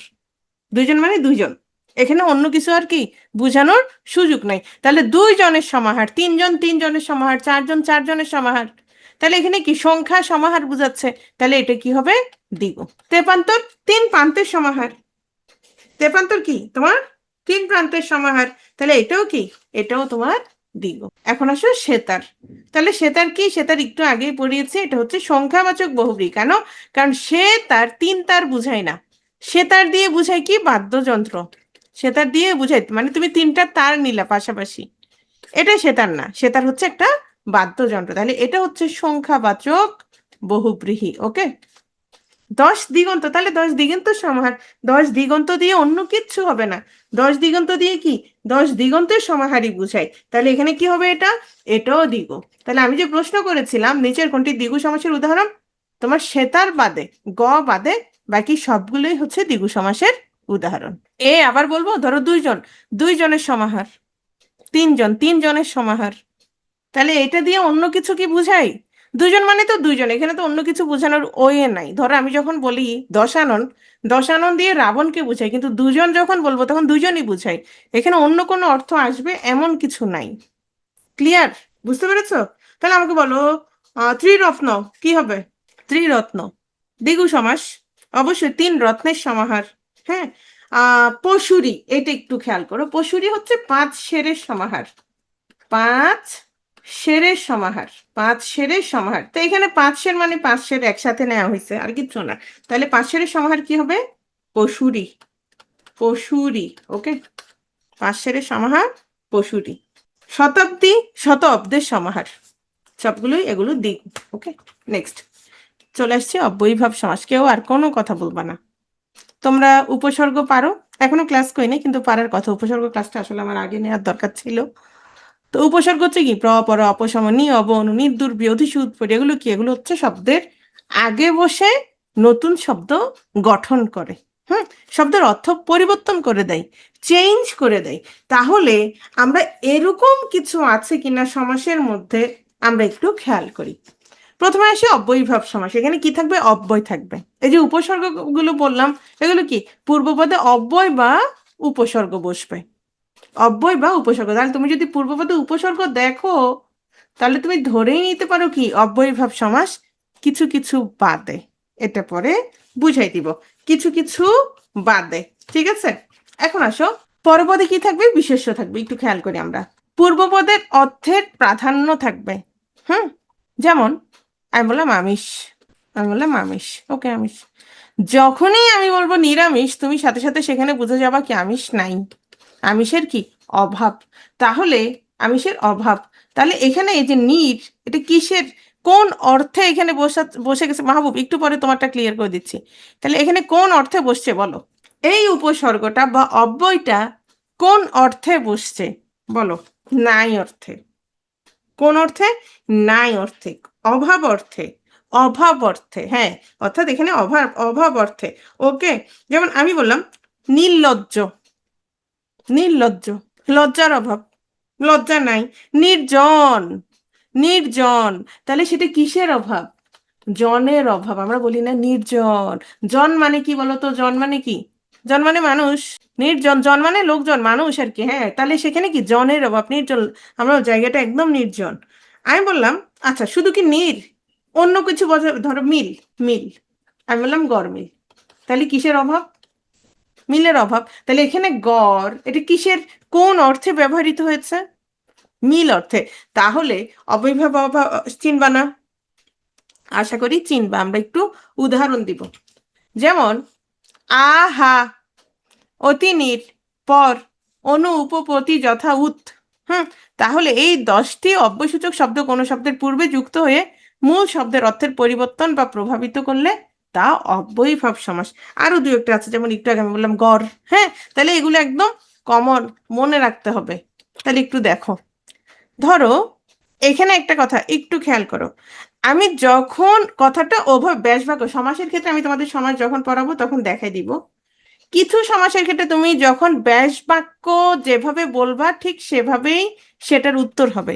ধরো তুমি বললাম লজ্জা নাই যে ব্যক্তির, বা লজ্জা নাই যার, যার দিয়ে দিলা, তখন কি হবে, লাস্টে যে বা যার দিলা তখন কি হয়ে যাবে, বহুব্রীহি। হুম, যে বা যার দিয়ে দিলে তখন কি হয়ে যাবে, বহুব্রীহি। আর আমি যদি বলি লজ্জার অভাব, ওকে খেয়াল করো, যথা সময়, সময়কে অতিক্রম না করে, যথা সময়, সময়কে অতিক্রম না করে। তাহলে সময় যথা এখানে কোন অর্থে ব্যবহার করা হয়েছে? কোন অর্থে ব্যবহৃত হয়েছে? কোন অর্থে ব্যবহৃত হয়েছে? হুম, হুম, একটু খেয়াল করো, সঠিক না, সঠিক না। কোন অর্থে? এখানে কি বলছে? সময়কে অতিক্রম না করে, সময়কে অতিক্রম না করে, অনতিক্রম্যতা। অনতিক্রম্যতা মানে অতিক্রম করবে না, অনতিক্রম্যতা, লিমিট ক্রস করবে না, রাইট। তাহলে আমি যদি বলি যথা সময়, তাহলে যদি বলি যথা বিধি, মানে কি? সে বিধিকে অতিক্রম করবে না, সে বিধিকে কি করবে না? অতিক্রম করবে না, অনতিক্রম্যতা, রাইট। তাহলে যথাবিধি, তাহলে কি হবে? ব্যাস বাক্য কি হবে বলো? এটা যদি সময়কে অতিক্রম না করে হয়, তাহলে যথাবিধির ব্যাস বাক্য কি হবে? যথাবিধি, বলো। বিধিকে অতিক্রম না করে, হ্যাঁ, বিধিকে অতিক্রম না করে। তাহলে যথাশক্তি, যথাশক্তি, শক্তিকে অতিক্রম না করে। যথাসম্ভব, আমরা বলি না যে যথাসম্ভব, আমার দ্বারা যথাসম্ভব আমি করব, তার মানে কি? সম্ভবকে অতিক্রম না করে। সম্ভবকে অতিক্রম করে ফেলে তো সেটা কি হয়ে যাবে? অসম্ভব। রাইট, যথাসম্ভব। যথেচ্ছা মানে ইচ্ছাকে অতিক্রম না করে। যথাসাধ্য, সাধ্যকে অতিক্রম না করে। যথাযোগ্য, যোগ্যকে অতিক্রম না করে। যথা সময়, সময়কে অতিক্রম না করে। যথেষ্ট, তাহলে কি হবে? ইষ্টকে অতিক্রম না করে। বুঝতে পেরেছো? তাহলে এখানে কি হবে? যথা শব্দের অর্থ কোন অর্থে? অনতিক্রম্যতা। আমরণ, আমি শুধু বললাম মরণ, মরণ, যখনই দিয়ে দিব সাথে সাথে এটা যাবে পর্যন্ত। কি হবে? পর্যন্ত। তাহলে মরণ দেওয়ার সাথে সাথে আমরণ, মরণ পর্যন্ত। আমূল, আমূল বদলে গেছে, লোকটা আমূল বদলে গেছে। মানে কি? সে একদম মূল থেকে, গোড়া থেকে একদম পুরোটাই সে আসলে কি বদলে গেছে, আমূল। তাহলে মূল পর্যন্ত। হ্যাঁ, আমি বললাম আজীবন, আজীবন সে কি সৎ ছিল, তার মানে কি জীবন পর্যন্ত। শৈশব, শৈশব পর্যন্ত। সমুদ্র হিমাচল, সমুদ্র থেকে হিমাচল পর্যন্ত। আজন্ম, জন্ম পর্যন্ত। তাহলে আদি কি বুঝাই? পর্যন্ত। তাহলে কি আদি আর কিছু বুঝাই না? বুঝাই। কিরকম? খেয়াল করো। আরক্তিম, তাহলে কি হবে? ঈষৎ রক্তিম মানে কিছুটা রক্তিম। আরক্তিম মানে কি? কিছুটা রক্তিম, কিছুটা রক্তিম। ওকে। এখন দেখো নিরামিষ, তাহলে নির দিয়ে কি বুঝাই? অভাব, আমিষের অভাব, নিরামিষ। ওকে। তাহলে আমি যদি বলি নির্দ্বিধা, ব্যাস বাক্য কি হবে? দ্বিধার অভাব। এখানে দুই রকমের প্রশ্ন, তিন রকমের প্রশ্ন আসতে পারে, একটু খেয়াল করো। কিরকম? নিরামিষ কোন সমাস? একটা প্রশ্ন, একটা প্রশ্ন। কোন সমাস? একটা প্রশ্ন। কোন সমাস বলো? অব্যয়ীভাব। ওকে। নিরামিষের ব্যাস বাক্য বলো? দুইটা প্রশ্ন। নিরামিষের ব্যাস বাক্য? আমিষের অভাব, এটা দেয়াই আছে। আমিষের অভাব, আচ্ছা। নিরামিষ, এই যে সমস্ত পদ, এখানে নির কোন অর্থে ব্যবহৃত হয়েছে? নির অব্যয় বা উপসর্গ কোন অর্থে ব্যবহৃত হয়েছে? অভাব অর্থে। তাহলে কয়টা প্রশ্ন হতে পারে? অব্যয়ীভাব থেকে এভাবে তিনটা প্রশ্ন আসতে পারে। অব্যয়ীভাবে যেহেতু আর কোনো প্রকারভেদ নাই, তাহলে প্রশ্নের ধরন এই ধরনের হতে পারে। তাহলে নিরামিষ, আমিষের অভাব। তাহলে বলো নির্জন, এটার ব্যাস বাক্য কি হবে? একটু আগেই বলেছি, জনের অভাব। নির্ভয়, নির্ভয়, ভয়ের অভাব। নির্বিঘ্ন, বিঘ্নের অভাব। নিরুৎসাহ, উৎসাহের অভাব, উৎসাহের অভাব। ওকে। আপাদমস্তক এটা বুঝছো? নির্ভাবনা, ভাবনার অভাব বুঝছো? অনুগমন, পশ্চাৎগমন। তাহলে অনু কি হবে? পশ্চাৎ। তাহলে অনুধাবন কি হবে? পশ্চাৎ ধাবন। অনুধাবন কি? পশ্চাৎ ধাবন। আচ্ছা, তারপর আসো উপকণ্ঠ। কণ্ঠের সমীপে মানে কণ্ঠের কাছাকাছি, নৈকট্য। উপনদী কি হবে? ক্ষুদ্র নদী। উপশহর, শহরের সদৃশ মানে শহরের কাছাকাছি। প্রতিচ্ছায়া, ছায়ার প্রতিনিধি। তাহলে কোন অর্থে? প্রতিনিধি অর্থে। উদ্বেল, বেলাকে অতিক্রান্ত। তার মানে আমরা কিছুটা দেখলে বুঝবো। যেমন গড়মিল, তাহলে এখানে গড় কোন অর্থে ব্যবহৃত হয়েছে? গড় কোন অর্থে ব্যবহৃত হয়েছে? মিলের অভাব। ওকে। তাহলে দুর্ভিক্ষ বলো? দুর্ভিক্ষ, এটার ব্যাস বাক্য কি হবে বলো? ভিক্ষার অভাব। দুর্ভিক্ষ কি হবে? ভিক্ষার অভাব। তাহলে আমরা অর্থগুলো একটু বারবার প্র্যাকটিস করব, দেখবো। সবচেয়ে বড় কথা, আমাদের প্রশ্ন ব্যাংকে অনেক প্রশ্ন আছে সমাস নিয়ে, কোনো ফর্ম বাদ দিবে না, সবগুলো পড়বা। এখন আমাকে বলো উৎবেল শব্দটি কি অর্থে ব্যবহৃত হয়েছে বলো? উৎবেল, উৎবেল, অতিক্রম, অতিক্রম। কেন? এটা যদি আমরা ব্যাস বাক্য করি তাহলে কি হবে? বেলাকে অতিক্রান্ত, বেলাকে অতিক্রান্ত, তার মানে এটা অতিক্রম অর্থে। আচ্ছা, তাহলে উদ্বেল যদি বেলাকে অতিক্রান্ত হয়, উচ্ছৃঙ্খল কি হবে বলো? উচ্ছৃঙ্খল, উচ্ছৃঙ্খল কারা? যারা শৃঙ্খলাকে কি করে, অতিক্রম করে ফেলে। ধরো একটা নির্দিষ্ট শৃঙ্খলা, এই শৃঙ্খলার মধ্যে থাকলো, সেটাকে অতিক্রম করে ফেললো, তখন আমরা কি বলি? শৃঙ্খলাকে অতিক্রান্ত। শৃঙ্খলাকে অতিক্রম করে না, শৃঙ্খলাকে অতিক্রান্ত। উদ্বেল বেলাকে অতিক্রান্ত, ব্যাসবাক্য কি হবে? বেলাকে অতিক্রান্ত, শৃঙ্খলাকে অতিক্রান্ত। বুঝতে পেরেছো? ওকে, এখন আসো, আমরা কি কি বললাম? দ্বন্দ্ব। দ্বন্দ্ব নিয়ে কোনো দ্বন্দ্ব আছে? শোনো, আরেকটু পড়তে হবে আমি জানি, কিন্তু তুমি দ্বন্দ্ব বিষয়টা বুঝছো তো? কোনগুলো দ্বন্দ্ব সমাস এইটা বুঝলেই হবে। মোটামুটি আজকের ক্লাসের 80% বুঝলেও তোমার অনেক কিছু হবে। বুঝছো? আর কোনো সমস্যা নেই। দিগু, দিগু বুঝছো? দিগু আর সংখ্যাবাচক বহুব্রীহির পার্থক্য তো বুঝবা আশা করি। না, সেতার দিয়ে বাদ্যযন্ত্র বুঝাই, এটা কোনোভাবেই দিগু হবে না। ধরো তিনটা তার, তিনটা তার তুমি নিয়ে এভাবে রাখছো, সমাহার করছো, এটা কি সেতার? এটা কি তুমি সেতার বলবা সাদিয়া? ওকে, নেক্সট। অব্যয়ীভাব, কোনো সমস্যা? তুমি মোটামুটি বুঝছো কিনা সেটা বলো। অব্যয়ীভাব ক্লিয়ার? ওকে, আমরা এখন চলে যাচ্ছি। আচ্ছা, আরেকটা আরেকটা প্রশ্ন রয়ে গেছে। আচ্ছা এইচপি, তোমার প্রশ্ন ক্লিয়ার করে দিচ্ছি। কোনটি ঈষৎ অর্থে অব্যয়ীভাব বলো তো? কোনটি ঈষৎ, ঈষৎ অর্থে অব্যয়ীভাব? এটা দেখো, প্রশ্নটা খেয়াল করো, শুনো। আরক্তিম, ঈষৎ রক্তিম, ঈষৎ রক্তিম। আজীবন, জীবন পর্যন্ত, তাহলে এটাই, এটা হচ্ছে পর্যন্ত, রাইট? এটা হচ্ছে আ হচ্ছে কি পর্যন্ত, ওকে। আমূল, মূল পর্যন্ত, এটাও কি পর্যন্ত। আনত কি বলতো? আনত মানে কি? ঈষৎ মানে কিছুটা, কিছুটা। ঈষৎ নত, তাহলে এখানে ঈষৎ কয়টা বলো? ঈষৎ হচ্ছে দুইটা, ক আর গ। ক আর কি গ। তোমাদেরকে আমি দুইটা তিনটা দেই তো, তোমরা আর বুঝো না বাবা, একটা হইতে পারে, তাই না? কনফিউজ করলেই না তুমি ক্লিয়ার হবা। আচ্ছা, এবার খেয়াল করো, আমি তোমাকে দুটো শব্দ অনেকে জিজ্ঞেস করেছে, একটা হচ্ছে সেতার। এই, আর কোনো কথা নেই, খেয়াল করো, সেতার। আচ্ছা, সেতার দিয়ে কি বুঝাই? সেতার দিয়ে বাদ্যযন্ত্র বুঝাই, হ্যাঁ। ঠিক আছে, সে মানে তিন আর তার। এখন যদি বাদ্যযন্ত্র বা তোমার যদি বহুব্রীহি না থাকে, যেহেতু তিনটা তার, যদি বহুব্রীহি না থাকে তখন কি দিবা বলো? তখন তুমি দ্বিগু দিবা, কিন্তু মেনলি কি? মেনলি হচ্ছে বহুব্রীহি, সংখ্যাবাচক বহুব্রীহি। ওকে, এখন হচ্ছে চতুর্ভুজ। এইটা চতুর্ভুজ না, শুধু চতুর্ভুজ ত্রিভুজ সবগুলো একটু খেয়াল করো। চতুর্ভুজ কি? চতুর্ভুজ মানে কি চার বাহুর সমাহার? না। ত্রিভুজ মানে কি তিন বাহুর সমাহার? না। বিষয়টা হচ্ছে চতুর্ভুজ হচ্ছে চারটা বাহু দ্বারা দ্বারা আবদ্ধ যে ক্ষেত্র, সেটাকে চতুর্ভুজ বলে। আবার ত্রিভুজ কি? তিনটা বাহু দ্বারা আবদ্ধ যে ক্ষেত্র, সেটাকে ত্রিভুজ বলে। আবার ভুজ মানে কিন্তু কি? হাত। ভুজ মানে হাত। এক্ষেত্রে আমরা আবার বলতে পারি চার ভুজ আছে যার। তাহলে চারটা ভুজ কার আছে হিন্দু ধর্ম মতে? কোন দেবতার? কার আছে চার ভুজ? নারায়ণ। হ্যাঁ, তাহলে তার কয়টা ভুজ আছে? চারটা। তাহলে আমরা দেখতে পাচ্ছি, যদি ব্যাস বাক্যগুলো এভাবে হয় বা এভাবে ভাবি, সেক্ষেত্রে চতুর্ভুজ ত্রিভুজ কি হওয়ার কথা বলতো? হওয়ার কথা হচ্ছে সংখ্যাবাচক বহুব্রীহি, সংখ্যাবাচক বহুব্রীহি। কিন্তু অপশনে যদি সংখ্যাবাচক বহুব্রীহি না থাকে, ত্রিভুজ চতুর্ভুজ, তোমার মুনির চৌধুরীর বই, তারপরে হচ্ছে তোমার হায়াত মাহমুদের বই, এদের বইতে কিন্তু দ্বিগু দেয়া আছে। তাহলে সংখ্যাবাচক বহুব্রীহি না থাকলে আমরা কোনটা দিব? সংখ্যাবাচক বহুব্রীহি না থাকলে আমরা দ্বিগু দিব। ক্লিয়ার? সংখ্যাবাচক বহুব্রীহি না থাকলে আমরা কি দিব? দ্বিগু দিব। আচ্ছা, আরেকটা হচ্ছে নবরত্ন। নবরত্ন হচ্ছে নয়টা পাথর, মুক্তা, মাণিক্য, হীরক, এরকম। হ্যাঁ, তারপর হচ্ছে নীলকান্ত, পদ্মরাগ, এরকম নয়টা পাথর আছে, নয়টা পাথরকে বুঝাচ্ছে। এখন যখন বলা হচ্ছে নয়টা পাথর, তখন কিন্তু পরপদ প্রধান, তখন সেটাকে আমরা কি বলবো? দ্বিগু। নবরত্ন, নবরত্নের সমাহার, তখন দ্বিগু।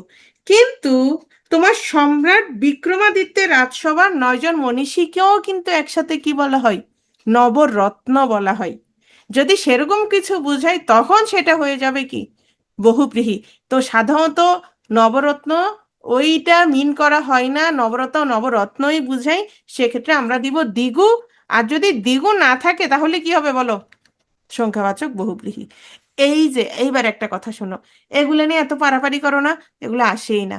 সবাই মানে পড়ার সময় মূল বিষয়টা কি, মূল যে কমন যে শব্দগুলো, এত শত শত শব্দ, সেগুলো না পড়ে এরকম সব মিলে সব মিলে 20টা শব্দ হবে। সমাস পড়ার সময় সে সবার আগে এগুলো নিয়ে ভাবা শুরু করে। প্যাঁচ লাগার কিছু নাই, প্যাঁচ লাগার কিচ্ছু না, ওই শব্দগুলোকে আলাদা করে ফেলবা, আলাদা করে ফালাই রাখবা একদিকে, শেষ। কিন্তু না, মানে ব্রেন রে খালি ওইদিকেই খাটাবে, শেষ। শোনো, 2 মিনিট চুপ থাকো, চ্যাট অফ করে দিচ্ছি, মনোযোগ দাও। খুব মনোযোগ দিবা, কর্মধারয় থেকে অনেক অনেক প্রশ্ন আসে। কেন? কারণ হচ্ছে, সরি আমি চ্যাট অফ করতে যাই, আবার অন করছি। দ্বন্দ্ব, দ্বিগু, বহু অব্যয়ভাব, এগুলো হচ্ছে সহজ, মোটামুটি দেখলে বোঝা যায়। হ্যাঁ, 2টা পদের অর্থের প্রাধান্য পাবে তোমার। দ্বন্দ্ব, হ্যাঁ, অব্যয়ভাবে কি থাকবে? অব্যয় থাকবে, উপসর্গ থাকবে শুরুতে, দেখলে চেনা যায়। তারপরে দ্বিগুতে হচ্ছে সংখ্যা থাকে, দেখলেও চেনা যায় কিছুটা। কিন্তু কর্মধারয় সমাস, তৎপুরুষ সমাস, এগুলো কিছুটা জটিল, আবার সহজ। একটু যদি খেয়াল করো, সহজ। আমরা একটু খেয়াল করি কর্মধারয় সমাস। প্রথমে আসো, কর্মধারয় সমাসে আমরা দেখেছি দ্বিতক। দ্বিতকে কি থাকে? তোমার হচ্ছে পরপদের অর্থের প্রাধান্য থাকে। দ্বিতকে পরপদের অর্থের প্রাধান্য থাকে। আচ্ছা, এরপর আসো, আমরা কি দেখব? কর্মধারয় কাকে বলে? এটা খুব মনোযোগ দিবা, একটু খেয়াল করবা, মনোযোগ দিবা। আমি বললাম আকাশ বাতাস, কোন সমাস? কমেন্ট করার অপশন নাই, কিন্তু তুমি নিজেই বুঝে গেছো আকাশ বাতাস দুটোর কথাই বলা হয়েছে। তাহলে কি? তাহলে অবশ্যই এটা দ্বন্দ্ব সমাস। ওকে, কেন? 2 পদের অর্থের প্রাধান্য পেয়েছে। কিন্তু কর্মধারয়ের ক্ষেত্রে কোনটা প্রাধান্য পাবে? পরপদের অর্থের প্রাধান্য পাবে। এবং যে সমাসে বিশেষণ, অর্থাৎ বিশেষণের সাথে কি বিশেষ্য, বা বিশেষ্যর সাথে বিশেষ্য অথবা বিশেষণের সমাস হয়, তাহলে বিশেষণ বা বিশেষণ ভাবাপন্ন পদের সাথে বিশেষ্য বা বিশেষ্য ভাবাপন্ন পদের সমাস হয়, পরপদের অর্থ প্রধানরূপে প্রতীয়মান হয়, সেটাকে কর্মধারয় সমাস বলে। আকাশ বাতাস দ্বন্দ্ব। কিন্তু আমি বললাম নীল আকাশ, আমি বললাম নীল আকাশ, তাহলে কিরকম হলো? আকাশ, কেমন আকাশ? নীল আকাশ।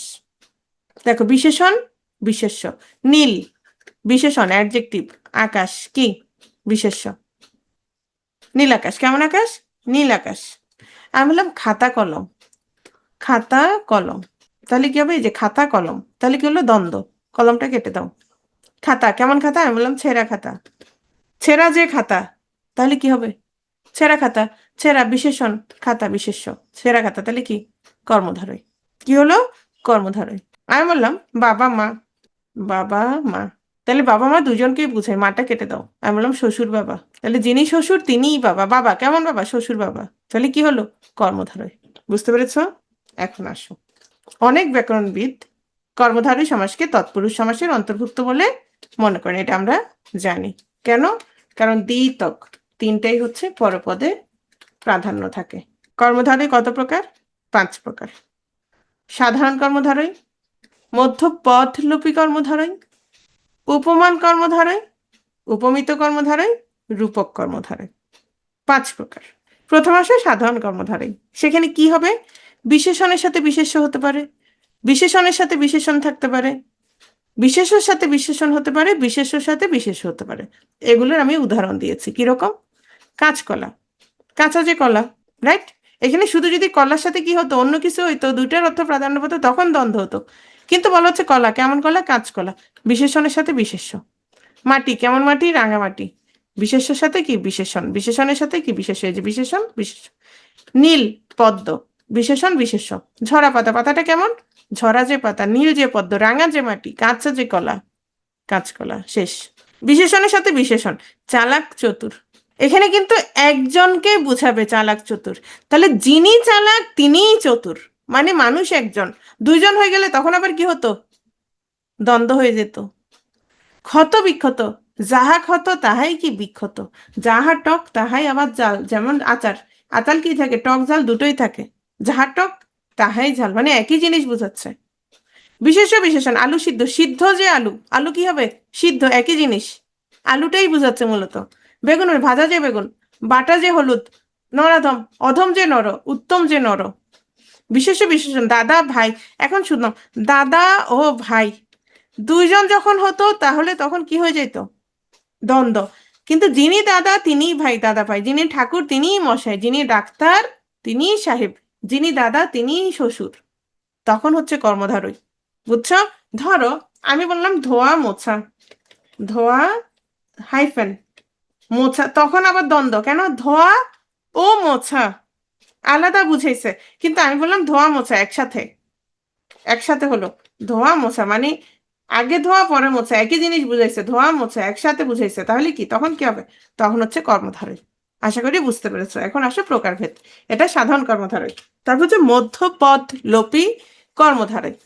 আগে খেয়াল করো, শব্দটা আগে তুমি বুঝো কিনা, কর্মধারয় কিনা, সেটা আগে চিন্তা করবা যে এটা কর্মধারয় কিনা। এরপরে তুমি চিন্তা করবা এটা কোন ধরনের কর্মধারয়। ওকে, কিরকম একটু খেয়াল করো। যেমন আমি বললাম মানি ব্যাগ, ব্যাগ কেমন ব্যাগ? Money bag. সভা কেমন সভা? সাহিত্য সভা। তাহলে একটু খেয়াল করে মানি ব্যাগ, মানি রাখার ব্যাগ, তাহলে মানি রাখার ব্যাগ, এটা কি? মধ্যপদ। দেখো তো সমস্ত পদে কি হলো, সমস্ত পদে পূর্বপদও রইলো পরপদও রইলো, কোন পদটা লোপ পেয়েছে? মধ্যপদ লোপ পেয়েছে। তাহলে আমি এটাকে কি বলবো? মধ্যপদ লোপী কর্মধারয়। আগে কর্মধারয় কিনা এটা নিশ্চিত হবো, কোন ধরনের কর্মধারয়? মধ্যপদ লোপী কর্মধারয়। ওকে। সাহিত্য সভা, সাহিত্য বিষয়ক সভা। স্মৃতিসৌধ, স্মৃতি রক্ষার্থে সৌধ। ঘর জামাই, ঘরে আশ্রিত জামাই। ঘি ভাত, ঘি মিশ্রিত ভাত। তাহলে এই যে সবগুলো মধ্যপদ কি হয়েছে? লোপ পেয়েছে। যে কর্মধারয় সমাসে ব্যাস বাক্যের মধ্যপদের লোপ হয় তাকে মধ্যপদলোপী কর্মধারয় বলে। ক্লিয়ার? তাহলে মধ্যপদলোপী কর্মধারয় বুঝতে পেরেছো? তাহলে এখানে কি হবে, আগে তুমি চিন্তা করবে যে কর্মধারয় তুমি চিনতে পারছো কিনা। যদি কর্মধারয় হয়, সরি, যদি কর্মধারয় হয় তাহলে কি হবে সেটা হচ্ছে, এরপরে দেখলা যে মধ্যপদ লোপ পেয়েছে কিনা, তাহলে মধ্যপদ লোপী কর্মধারয়। মৌমাছি, মৌ আশ্রিত মাছি। মোটর গাড়ি, মোটর চালিত গাড়ি। শিক্ষানীতি, শিক্ষা বিষয়ক নীতি। শিক্ষা মন্ত্রী, শিক্ষা বিষয়ক মন্ত্রী। সংবাদপত্র, সংবাদ বহনকারী পত্র। সবগুলো কি? মধ্যপদলোপী কর্মধারয়। সাধারণ কর্মধারয় দেখলাম, মধ্যপদলোপী কর্মধারয় দেখলাম, বাকি তিনটা অনেক বেশি গুরুত্বপূর্ণ। সবাই মনোযোগ দাও। উপমান, উপমেয় অথবা উপমিত, এই জিনিসগুলো আগে বোঝার চেষ্টা করো। ধরো উপমান, উপমা শব্দের অর্থ হচ্ছে তুলনা। উপমা শব্দের অর্থ তুলনা। তাহলে যার সাথে কোনো ব্যক্তি বা বস্তুর তুলনা করা হয় তাকে উপমান বলে, মানে যার সাথে তুলনা করা হয়। আর যাকে তুলনা করা হয় তাকে বলে উপমেয় বা উপমিত। এখন তুলনা করলে সেখানে অবশ্যই কি থাকবে? একটা কমন গুণ থাকবে, একটা সাধারণ গুণ থাকবে, কমন একটা বৈশিষ্ট্য থাকবে। কিরকম? ধর আমি এখানে বললাম মেহেদি আর মাহমুদ। আমার চ্যাট অপশনে দুজনকে দেখা যাচ্ছে, মেহেদিকে আর মাহমুদকে। আমি বললাম মেহেদি মাহমুদের চেয়ে লম্বা, মাহমুদের চেয়ে লম্বা। খেয়াল করো, মেহেদি মাহমুদের চেয়ে লম্বা। আমি কাকে তুলনা করলাম? মেহেদিকে। যাকে তুলনা করা হয় তাকে উপমেয় বা উপমিত বলে। মেহেদি মাহমুদের চেয়ে লম্বা, তাহলে উপমিতকে মেহেদি। কার চেয়ে লম্বা? মাহমুদের চেয়ে লম্বা। কার সাথে তুলনা করা হয়েছে? মাহমুদের সাথে তুলনা করা হয়েছে, উপমান। দুজনের সাধারণ গুণ কি? লম্বা। সাধারণ ধর্ম কি? লম্বা। তাহলে উপমান, উপমেয়, সাধারণ ধর্ম আশা করি বুঝতে পেরেছো। যার সাথে তুলনা করা হয় তাকে হচ্ছে উপমান বলা হয়, যাকে তুলনা করা হয় সে হচ্ছে উপমান, উপমেয় বা উপমিত। প্রথমে আসে উপমান কর্মধারয়। সাধারণ ধর্মবাচক পদের সাথে, সাধারণ ধর্মবাচক পদ মানে কি? যে কমন বৈশিষ্ট্য থাকে সেটা, যেমন লম্বা, লম্বাটা কি ছিল? কমন বৈশিষ্ট্য দুইজনের। পদের সাথে উপমান পদের, উপমান মানে যাকে তুলনা করা হয়, যে সমাস হয় তাকে উপমান কর্মধারয় সমাস বলে। একটু সবাই মনোযোগ দাও। উপমান কর্মধারয়ের ক্ষেত্রে আমি তিনটা বিষয় মনে রাখবো। একদম প্রথমে যেটা মনে রাখবো সেটা হচ্ছে সাধারণ ধর্মবাচক পদের সাথে, তার মানে এখানে সাধারণ ধর্ম থাকবে, মানে কমন বৈশিষ্ট্য থাকবে, তাহলে সাধারণ ধর্ম থাকবে। সাধারণ ধর্ম সাধারণত কি হয়? সাধারণ ধর্ম যেমন আমি বলেছিলাম লম্বা, লম্বাটা কি? অ্যাডজেক্টিভ। লম্বাটা কি? অ্যাডজেক্টিভ। তাহলে অ্যাডজেক্টিভের সাথে কার কার সমাস হবে? উপমান পদের, যার সাথে তুলনা করা হয়। তাহলে উপমান পদ আমরা এখানে কাকে দেখেছিলাম? দেখো, উপমান মাহমুদ, উপমান তাহলে একটা নাম যার সাথে, তাহলে সে কি? নাউন। সাধারণ ধর্ম থাকবে অ্যাডজেক্টিভ, আর কি থাকবে? উপমান। তাহলে উপমান কি? নাউন। একটা টেকনিক আমরা মনে রাখবো, সেটা কি সেটা আমরা পরে বলবো। আগে একটু খেয়াল করো, শশকের ন্যায় ব্যস্ত। সবাই উদাহরণের দিকে যদি খেয়াল করো বুঝতে পারবা। শশকের ন্যায় ব্যস্ত, শশক কি? শশক হচ্ছে তোমার খরগোশ। ধরো আমার ছোট মেয়েটা, না ছোট না, এখন 3 নাম্বার, ছোট মেয়েটার নাম হচ্ছে অরু। শশকের ন্যায় ব্যস্ত অরু, শশকের ন্যায় ব্যস্ত অরু। আহা, ব্যস্ত অরু, হ্যাঁ, শশকের ন্যায় ব্যস্ত মানে খরগোশের ন্যায় ব্যস্ত। ওকে, তাহলে দেখো তো, একটু খেয়াল করো, আমি কার সাথে কাকে তুলনা করলাম? কার সাথে তুলনা করা হয়েছে? শশকের সাথে। উপমান। ব্যস্ত, ব্যস্ত কি দুজনের কমন গুণ, উপমিত এখানে নাই। তাহলে দেখো, উপমানের সাথে কার, এই যে উপমান পদের সাথে কার, সাধারণ ধর্ম, শশ ব্যস্ত। তাহলে এখানে কি কি থাকলো? নাউন, এই যে শশক, শশক কি নাউন, ব্যস্ত অ্যাডজেক্টিভ। তাহলে অবশ্যই খেয়াল করবা এখানে কি হবে, নাউন প্লাস অ্যাডজেক্টিভ হবে। কোথায়? উপমান কর্মধারয়তে কি হবে? নাউন প্লাস অ্যাডজেক্টিভ, মানে অ্যাডজেক্টিভ দেখলেই বুঝে যাবা সেটা কি, উপমান কর্মধারয়। কাজলের ন্যায় কালো, কি? চুল হইতে পারে, হ্যাঁ, তাহলে কাজলের ন্যায় কালো, চুল। তাহলে এখানে কালো কি, কালো হচ্ছে ওই চুল আর কাজল, এই দুজনের সাধারণ বৈশিষ্ট্য। তাহলে কাজল কালো, তাহলে কালো অ্যাডজেক্টিভ, কাজল কি, কাজল নাউন, নাউন প্লাস অ্যাডজেক্টিভ। রক্তের ন্যায় লাল, কি? গোলাপ। হুম, তাহলে কি, রক্ত লাল, তাহলে কি নাউন প্লাস অ্যাডজেক্টিভ। বরফের ন্যায় সাদা, কি? বরফের ন্যায় সাদা, ধরো বক, একটা বক হতে পারে, বরফ সাদা, তাহলে কি হলো, নাউন প্লাস অ্যাডজেক্টিভ। তুমি অ্যাডজেক্টিভ আছে কিনা দেখবা, নাউন প্লাস অ্যাডজেক্টিভ আছে কিনা। এইবার আসো, এভাবেও যদি না বুঝো, উপমান কর্মধারয়তে কি হবে, এটা টেকনিক, এটা কিন্তু কোনো নিয়ম না, বাস্তব তুলনা। বাস্তব তুলনা কি? শশকের ন্যায় ব্যস্ত, খরগোশ কি ব্যস্ত থাকে, শশ ব্যস্ত। কাজল কালো, কাজল কি থাকে, কালো থাকে। রক্ত লাল, রক্ত লাল, বরফ সাদা। বুঝতে পেরেছো? তাহলে এখানে আমরা কি দেখলাম? আমরা এখানে দেখলাম উপমানে, যেমন দুধের নেই সাদা, কি? যে কোনো কিছু হতে পারে। আমরা অনেক সময় তুলনা করি না, যে কোনো একটা মেয়ে দেখলে বলি না, দুধের নেই সাদা, এত সুন্দর। তুষারের ন্যায় শীতল, শীতকালের পা, ওই ল্যাপের বাহিরে পা থাকে যে, কি হয়, একদম মনে হয় যেন তুষারের ন্যায় শীতল, রাইট? নিমের ন্যায় তিতা, কি? কোন একটা খাবার ধরো তৈরি, করল্লা ধরো, করল্লা তৈরি করা হয়েছে, করল্লার জুস, নিমের ন্যায় তিতা, একদম তিতা, রাইট? তাহলে আমরা দেখতে পেলাম, ধরো মিশি কালো, মিশির মতো কি কালো। আলতা রাঙা, আলতার নেই রাঙা। অরুণ রাঙা, অরুণের নেই রাঙা। তাহলে এখানে কিসের সাথে কি হবে, নাউনের সাথে অ্যাডজেক্টিভ। উপমানের সাথে সাধারণ ধর্মবাচক পদের যে সমাস হয়, তাহলে আমরা সমস্ত পদে কি থাকবে, উপমান থাকবে আর সাধারণ ধর্ম থাকবে। তাহলে উপমান পদ কি, নাউন, অ্যাডজেক্টিভ। আর যদি তোমার এত কিছু মনে না থাকে, তাহলে তুমি দেখবা বাস্তব তুলনা। ক্লিয়ার? ক্লিয়ার হলে লাভ চিহ্ন দাও তো, অথবা লাইক দাও। কিছুটা ক্লিয়ার, আমি পরে আবার চ্যাট অপশন অন করে সব কথা বলবো। ওকে, কিছুটা ক্লিয়ার, ঠিক আছে। প্রশ্ন থাকলে তো প্রশ্ন অবশ্যই নিব। এখন আসো উপমিত কর্মধারয়। শুনো, উপমিততে কি হবে বলি। আমরা দেখেছিলাম উপমান, উপমিত, সাধারণ ধর্ম, 3টা বিষয় দেখছিলাম। উপমান, উপমিত আর সাধারণ ধর্ম। সাধারণ ধর্মের উল্লেখ থাকবে না, তাহলে কার সাথে কার হবে? সাধারণ গুণের উল্লেখ না করে, তাহলে অ্যাডজেক্টিভ নাই। উপমান পদের সাথে এই যে উপমেয় পদের সাথে উপমান পদের, উপমেয় পদের সাথে উপমান পদের যে সমাস হয়, তাকে উপমিত কর্মধারয় সমাস বলে। আমরা দেখেছিলাম মেহেদি, মাহমুদ, একজন উপমান, একজন উপমিত, দুজনেই নাউন, দুজনেই কি, দুজনেই নাউন। তাহলে উপমেয় পদের সাথে উপমান পদের যে সমাস হয়, তাকে উপমিত কর্মধারয় সমাস বলে। এক্ষেত্রে সাধারণ গুণটি ব্যাস বাক্য বা সমস্ত পদে থাকে না, বরং অনুমান করে নেওয়া হয়। এই সমাসে উপমেয় পদটি পূর্বে বসে, একটু খেয়াল করো। তাহলে দুটোই কি হবে, অ্যাডজেক্টিভ থাকবে না, দুটোই কি বসবে? এখানে আমরা কি মনে রাখবো, অ্যাডজেক্টিভ থাকবে না, সাধারণ গুণ থাকবে না, সাধারণ গুণ থাকবে না। তাহলে কি থাকবে, দুটোই নাউন।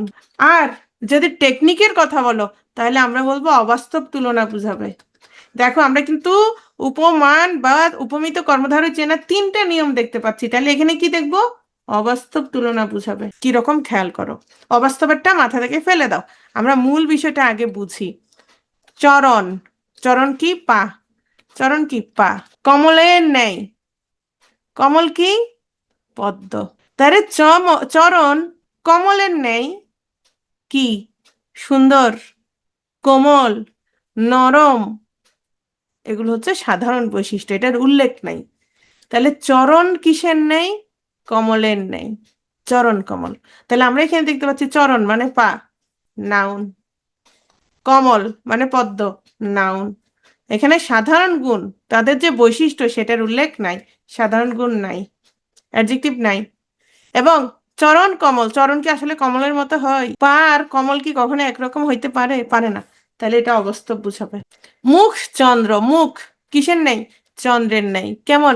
গোল, ফর্সা, সুন্দর, যে কোনো একটা। কিন্তু দেখো সাধারণ গুণটা এখানে উল্লেখ নাই। মুখ নাউন, চন্দ্র নাউন। আবার দেখো অবাস্তব বুঝাবে, মুখ কি কখনো চন্দ্রের মতো হইতে পারে? পারে না। বাহু লতার নেই, কি লম্বা, কোমল, নরম, কোনটা? যে কোনোটা হইতে পারে, সেটার উল্লেখ নাই। বাহু লতার নেই। তাহলে বাহু, বাহু মানে হাত, লতা দুটোই নাউন। এবং দেখো দুটো কি, বাহু কখনো লতার নেই হতে পারে না, অবাস্তব তুলনা। সিংহ পুরুষ, পুরুষ কিসের নেই? সিংহের নেই। সিংহের নেই কি? শক্তিমান, বলবান, হিংস্র, যে কোনো কিছু হইতে পারে। তাহলে পুরুষ সিংহের নেই। তাহলে এখানে কমন বৈশিষ্ট্য, এখানে কমন গুণটা এখানে নাই। তাহলে সিংহ নাউন, পুরুষও কি নাউন। তাহলে দেখো আমাদের যেই তিনটা বিষয় আমি তোমাদের মনে রাখতে বলেছিলাম, সেই তিনটা মনে রাখলে তুমি বুঝে যাবো। মোট কথা অ্যাডজেক্টিভ নাই আর টেনশন নেই, উপমিত কর্মধারয়। বুঝতে পারছো? নেক্সট। আচ্ছা, রূপক কর্মধারয় একটু পরে, আগে আমি তোমাদের প্রশ্ন নিই। এখন আমাকে বলো, এতটুকু বুঝতে পারছো? এতটুকু কিছুটা বুঝতে পারছো কিনা? অনেকের হচ্ছে ও ধরেই রাখে আমার আজকে আর মাথায় ঢুকবে না, এরপর আর মনোযোগ দিতে পারে না, আর মাথায় ঢুকাই না, সে নিজেই আর ঢুকাই না। সবাই বুঝছো? তাহলে আমাকে একটা উদাহরণ দাও। আমি তোমাকে বললাম দাঁড়াও। স্বর্ণকমল, স্বর্ণকমল এটা মানে এরশাদ শিকদারের বাড়ির নাম স্বর্ণকমল। উপমিতা এখন খেয়াল করো, উম্মে আইমান। স্বর্ণকমল কি হবে বলো?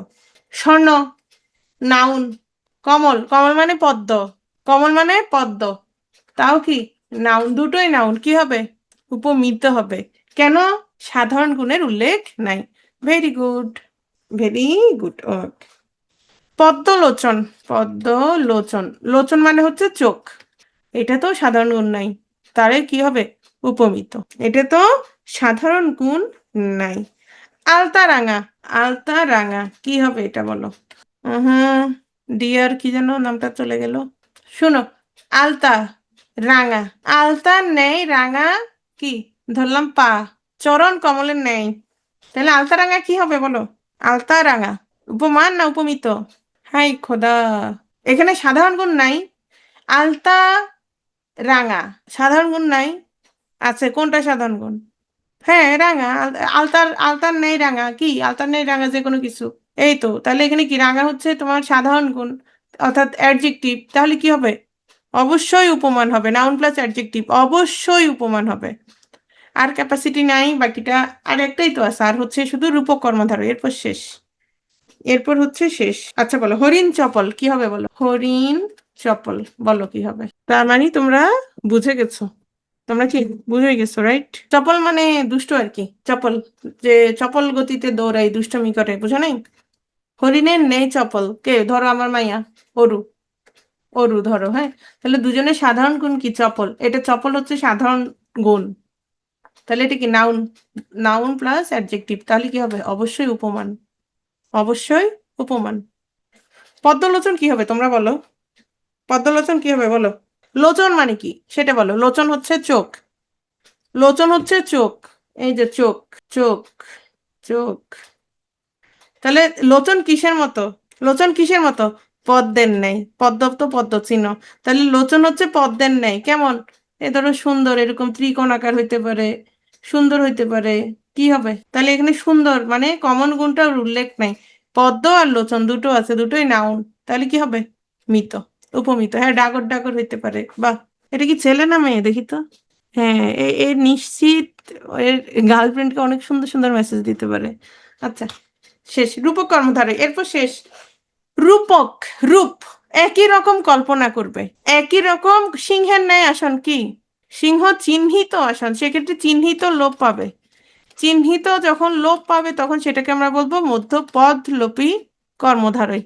ওকে, নেক্সট, রূপক কর্মধারয় মানে একই রূপ, দুজন একই রকম, এখানে কোনো কি নাই, তুলনা নাই, একদম অভিন্নতা কল্পনা করা হবে, একই রকম কল্পনা করা হবে কাকে, উপমান এবং উপমেয়, দুইজনই লম্বা, দুইজনই একই রকম, দুইজনই গুণী, কোনো পার্থক্য নাই তাদের মধ্যে, একই রূপ, যার কারণে এটাকে বলা হচ্ছে রূপক কর্মধারয়। কিরকম, বিদ্যা ধন, হুম, শোনো, লোচন পদ্মের ন্যায়, চোখ হচ্ছে পদ্মের মতো, বিদ্যা ধন, তাহলে বিদ্যা রূপ ধন, এই যে টাকা এখন যে পড়তেছো এত কষ্ট করে, তোমরাও পড়তেছো কিসের জন্য, টাকা পয়সার জন্য, আমিও পড়াচ্ছি হচ্ছে টাকা পয়সার জন্য, আমার পিটুয়ে থেকে কি দিবে, বেতন দিবে মাস শেষে, হ্যাঁ, নাহলে তো খাওয়া পড়াই জুটবে না।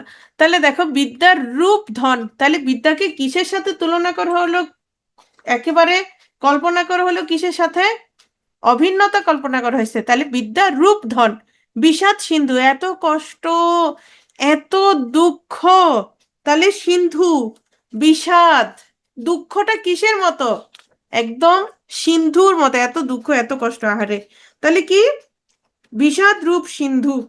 ওকে, মন মাঝি, মন রূপ মাঝি, পরাণ পাখি, পরাণ রূপ পাখি, দিল দরিয়া, দিল রূপ দরিয়া, জ্ঞান বৃক্ষ, জ্ঞান রূপ বৃক্ষ, বিদ্যারত্ন, বিদ্যারূপ রত্ন। ক্লিয়ার, মোহর নিদ্রা, মোহরূপ নিদ্রা, তাহলে উপমান উপমেয়ের মধ্যে অভিন্নতা কল্পনা করা হলে সেটা হচ্ছে রূপক কর্মধারে, এই সময় সে উপমেয় পদ পূর্বে বসে, উপমান পদ পরে বসে, আচ্ছা একটু খেয়াল করো, তাহলে আমরা এখানে কি দেখলাম, যদি মনে না থাকে আমরা কি খেয়াল করব, অদৃশ্যমানের সাথে দৃশ্যমান, কেমন, সিন্ধু, সিন্ধু চিনো না, বিদ্যা ধন, তাহলে দেখো বিদ্যা দেখা যায়, যায় না, অদৃশ্যমান, ধন দেখা যায়, ধন সম্পদ টাকা পয়সা কি দেখা যায়, ফেসবুকে দেখবা কন্টেন্ট বানাই, কন্টেন্ট বানাই, বিছানাতে কতগুলো টাকা সাজায় রাখে,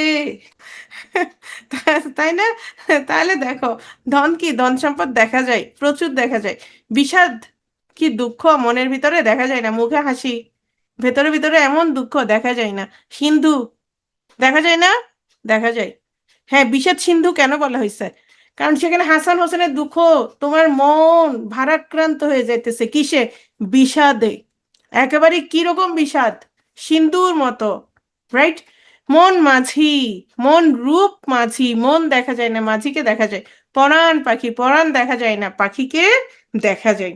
ওকে, তাহলে এগুলো হচ্ছে রূপক কর্মধারয়। এরকম আবার কিছু কিছু অল্প দুই তিনটা আছে, অল্প কিছু শব্দ আছে যেগুলোকে তুমি এই অদৃশ্যমান দৃশ্যমানে ফেলতে পারবা না, এই অদৃশ্যমান দৃশ্যমান বলে আসলে কিছু না, বিষয়টা হচ্ছে জাস্ট টেকনিক, মনে রাখার উপায়, এরকম কোনো সমাসে কোনো ব্যাখ্যা বা সংজ্ঞা নাই, এটা হচ্ছে মনে রাখার উপায়, ওই যে noun plus noun, noun plus adjective, আর এখানে হচ্ছে কি দৃশ্য, অদৃশ্যমান দৃশ্যমান, এগুলো হচ্ছে মনে রাখার জন্য জাস্ট, হ্যাঁ, যেমন জীবন যুদ্ধ, জীবন রূপ যুদ্ধ, তাহলে দুটোই দেখা যায় কিনা বলো, জীবন যুদ্ধ, তাহলে কি হবে, জীবন রূপ যুদ্ধ, এখানে কেমন, এখানে হচ্ছে উল্টো, জীবন যুদ্ধ, তাহলে কি হবে, জীবন রূপ যুদ্ধ, দেহ ঘড়ি, তাহলে কি হবে, দেহ দেখা যায় আবার ঘড়িও কি দেখা যায়, হ্যাঁ, এরকম দুই একটা থাকতে পারে, এগুলো কোনো বিষয় না। ওকে, এখন আসো চাঁদমুখ, চন্দ্রমুখ, মুখচন্দ্র, শোনো, চন্দ্রমুখ আর চাঁদমুখ এই দুটোতে কোনো পার্থক্য নাই, কেন পার্থক্য নেই, চন্দ্র হচ্ছে তৎসম শব্দ, চাঁদ হচ্ছে তদ্ভব বা বাংলা শব্দ, আর হচ্ছে মুখচন্দ্র, খেয়াল করো তো, এখানে মুখ কিসের মতো, মুখ কিসের মতো, চন্দ্রের মতো, রাইট, চন্দ্রের মতো, এখন চন্দ্রের মতো কি, গোল হইতে পারে, ফর্সা হইতে পারে, সুন্দর হইতে পারে, উজ্জ্বল হইতে পারে, যে কোনো কিছু হইতে পারে, হুম, যে কোনো কিছু হইতে পারে, তাহলে মুখ চন্দ্রের মতো, তাহলে এখানে মুখ চন্দ্র, চন্দ্রমুখ, মুখচন্দ্র, চাঁদ মুখ, যাই হোক না কেন এখানে কিসের উল্লেখ নাই, শব্দটা যেটাই হোক না কেন এখানে কিসের উল্লেখ নাই, গুণের উল্লেখ নাই, তাহলে কি হবে, অ্যাডজেক্টিভ যেহেতু নাই তাহলে কি হবে, চাঁদ চন্দ্র নাউন, মুখ নাউন, দুটোই নাউন, তাহলে কি হবে, উপমিত, সাধারণ গুণের উল্লেখ নাই, তাহলে কি হবে, উপমিত, যেটাই হোক, চাঁদ মুখ চন্দ্রমুখ মুখচন্দ্র যেটাই হোক উপমিত হবে, জীবন দেখা যায় না, একজন ঠিক বলছো, জীবন কি দেখা যায় না, জীবন যুদ্ধ, জীবন রূপ যুদ্ধ, জীবন কি, এই যে জীবন চলে যায় কিন্তু দেহ দেখা যায়, রাইট, প্রাণ দেখা যায় না, আচ্ছা তাহলে এটা হবে উপমিত, শিওর, ক্লিয়ার, আর মুখচন্দ্র আসুক চাঁদ মুখ আসুক চন্দ্রমুখ যেটাই আসুক এটা হচ্ছে উপমিত। তাহলে বলো হারামণি কোন সমাস? হারামণি কোন সমাস? আচ্ছা, এখানে মণি মানে কি? মণি মানে কি? মণি শব্দের অর্থ কি? তারপর বলছি। মণি শব্দের অর্থ কি? মণি মানে চোখ। মূল্যবান দ্রব্য, রাইট? মূল্যবান, হ্যাঁ, মূল্যবান অলংকার, এরকম। আচ্ছা, রত্ন, হ্যাঁ রাইট, রত্ন। এখন হারামণি মানে হারিয়েছে যে মণি, তাহলে যে মূল্যবান রত্ন কি হয়েছে? হারিয়েছে। তাহলে কি তোমার বিশেষণ, অ্যাডজেক্টিভ, নাউন। তুমি এখন এখানে উপমান উপমিতর সাথে তুলনা করতেছো না। এখানে কি আমি কোনো কিছুর সাথে তুলনা করছি? আমি বলছি যে মনি হারাই গেছে। এটার সাথে কি কোনো কিছু তুলনা আসছে? আসে নাই। উপমান উপমিতর কথা তো এখানে আসবে না। এটা হচ্ছে জাস্ট কর্মধারয়। হুম, হারিয়েছে যে মনি, হারা যে মনি, তাহলে এটা কি কর্মধারয়, রাইট? নেক্সট, উপমান কর্মধারয় সমাসের উদাহরণ কোনটি? উপমান, তাহলে কি হবে বলো তো? Noun plus adjective. ওকে, বলো। আচ্ছা, আমরা একটু দেখি। চাঁদ মুখ, চাঁদের মতো মুখ, তাই না? মুখ কিসের মতো? চাঁদের মতো। কেমন? গোল, উজ্জ্বল। তাহলে এখানে দুটোই কি? দুটোই নাউন। এটা হচ্ছে উপমিত। পরাণ পাখি, তাহলে কি হবে? পরাণ পাখি কি হবে বলো, সবাই বলো। প্রাণরূপ পাখি বা প্রাণ পাখি বা পরাণ পাখি, এটা কি হবে? রূপক। এটা হচ্ছে রূপক। এখন আসো হিম শীতল, তাহলে কি হবে? উপমান। হিম, হিমের নাই শীতল কি? তোমার পা হইতে পারে, যে কোনো কিছু হইতে পারে, হ্যাঁ? তাহলে হবে, বা ঠোঁট শীতকালে ঠান্ডা হয়ে যায় না একদম, হ্যাঁ। তাহলে এটা কি? এটা হচ্ছে তোমার, তাহলে কি? উপমান। উপমান। এখন আসো বক ধার্মিক। বক কি করে? এমন ভাবে সে দাঁড়াই থাকে, কিসের জন্য? আস্তে স্বীকার করবে, কিন্তু মনে হয় যেন কি, আসলে তো সে ভান ধরছে। মনে হয় যেন সে তপস্যা করতেছে। হ্যাঁ, সে খুব ধার্মিক। বকের ন্যায় ধার্মিক কে? লাল সালুর মজিদ কিসের মতো? বকের ন্যায় ধার্মিক। তাহলে ধার্মিক এখানে কি? ধার্মিক এখানে কি? অ্যাডজেক্টিভ, সাধারণ গুণ। বক আর মজিদ কি? নাউন। তাহলে এখানে নাউন প্লাস অ্যাডজেক্টিভ, তাহলে কি হবে? উপমান হবে। উপমান হবে। তাহলে উপমান কয়টা? সি আর ডি। উপমিত কর্মধারয় সমাসের উদাহরণ কোনটি? উপমিত।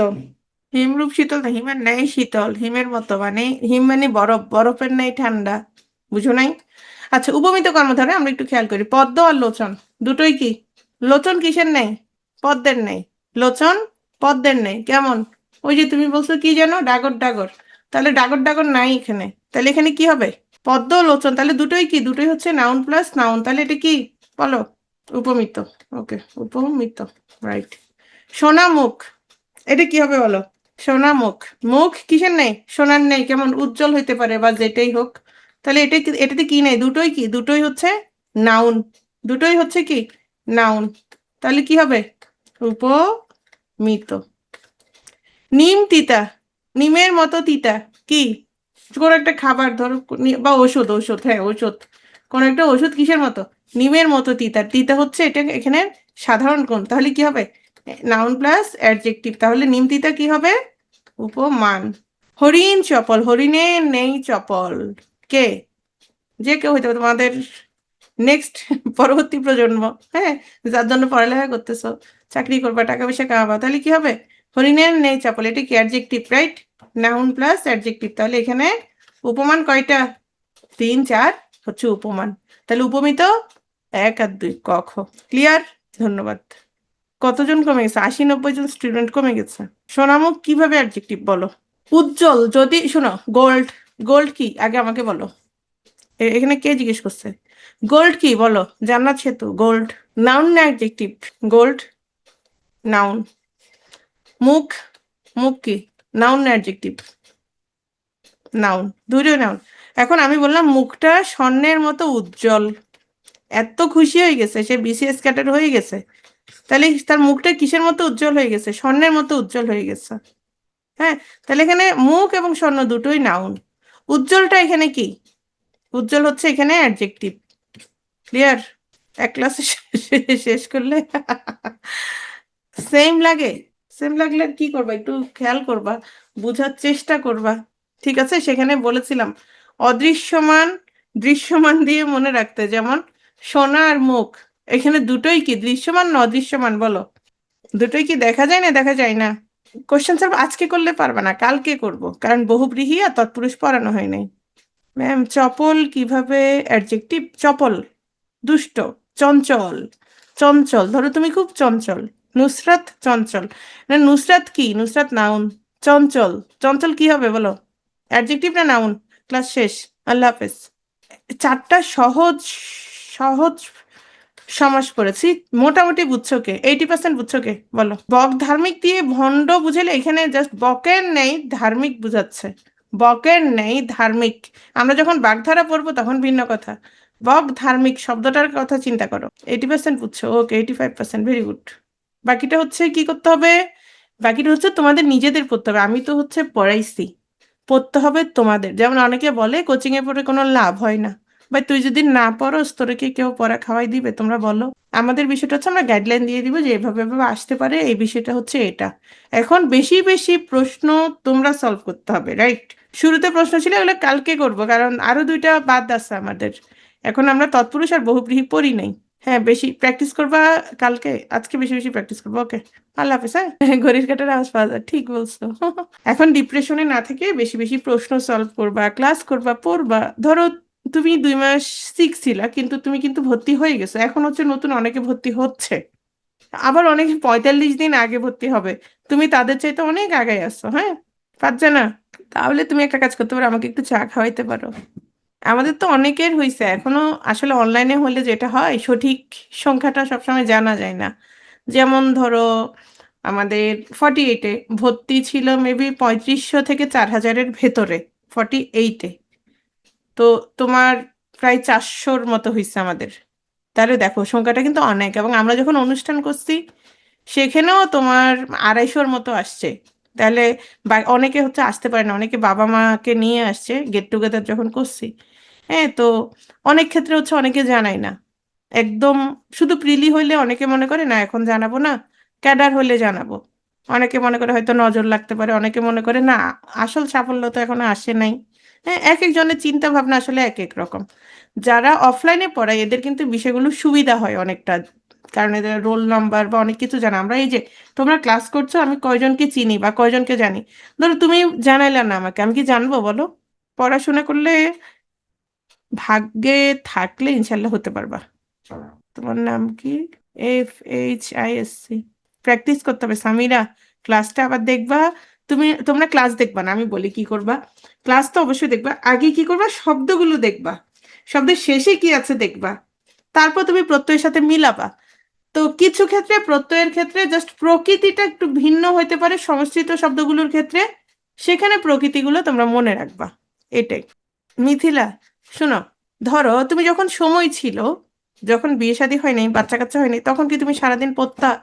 আমার তো খুব ভালো লাগছে 48 স্পেশালে যারা ডাক্তার অনেকেই হচ্ছে বাচ্চা কাচ্চা নিয়ে আসছে। এত ভালো লাগছে যে বাচ্চা কাচ্চা নিয়েও ওরা ক্যাডার হয়ে গেছে, ইনশাল্লাহ তোমরাও পারবা। তো যেমন একদিন একটা মেয়ে, ওর নাম মেহেজাবিন মনে হয়, ও হচ্ছে ডক্টর। তোমার ইন্টার্নির পরে বিয়ে শাদী হয়ে গেছে, দুটো বাচ্চা, বড় হয়েছে মোটামুটি 7-8 বছর। ও হচ্ছে আর টোটালি পড়াশোনা করে নাই, কোথাও কিছুই করে নাই। তখন আমাকে নক দিছে, ম্যাডাম আমি কি আর পারবো, বা কি করব, আমার খুব হতাশ লাগতেছে, আমি কি পড়বো? তাহলে আমি যদি পড়ি বাচ্চাদের কে দেখবে? হুম। এখন আমরা মেয়েরা, আমি ভাবলাম যে আমি যদি পড়ি, আমি যদি চাকরি করি, পড়ি না, আমি যদি চাকরি করি বাচ্চাদের কে দেখবে? আচ্ছা ওকে, তাহলে আমি যে পড়ালেখা করলাম, হ্যাঁ তাহলে আমি কি করলাম, বাচ্চাদের পারলাম, বাচ্চাদের কে দেখবে এজন্য। তাহলে আমার মেয়েদেরকে আমি আবার কি করলাম, পড়ালেখা করালাম। তাদেরও তো বাচ্চা হবে, তাহলে তারাও বসে থাকবে যে বাচ্চাদের কি হবে এই জন্য। তাহলে আবার তাদের মেয়েরা বসে থাকবে যে তাদের বাচ্চাদের কে দেখবে।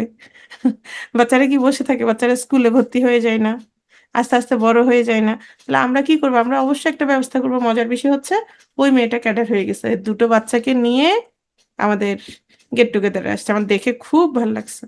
ঠিক আছে, ভালো থাকো সবাই, হ্যাঁ আল্লাহ হাফেজ, গুড নাইট।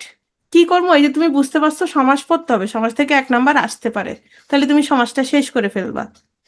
আমাদের ক্ষেত্রে আমি সব সময় দেখছি বেশিরভাগ স্টুডেন্ট কি পড়তে হবে ওটা জানে, ওর কাছে রেকর্ড আছে, ওর কাছে প্রশ্ন ব্যাংক আছে, ওর কাছে সিলেবাস আছে, ওর কাছে স্লাইড আছে, মানে যা যা থাকার সব আছে। এরপরও সে জানে না সে কি করতে হবে।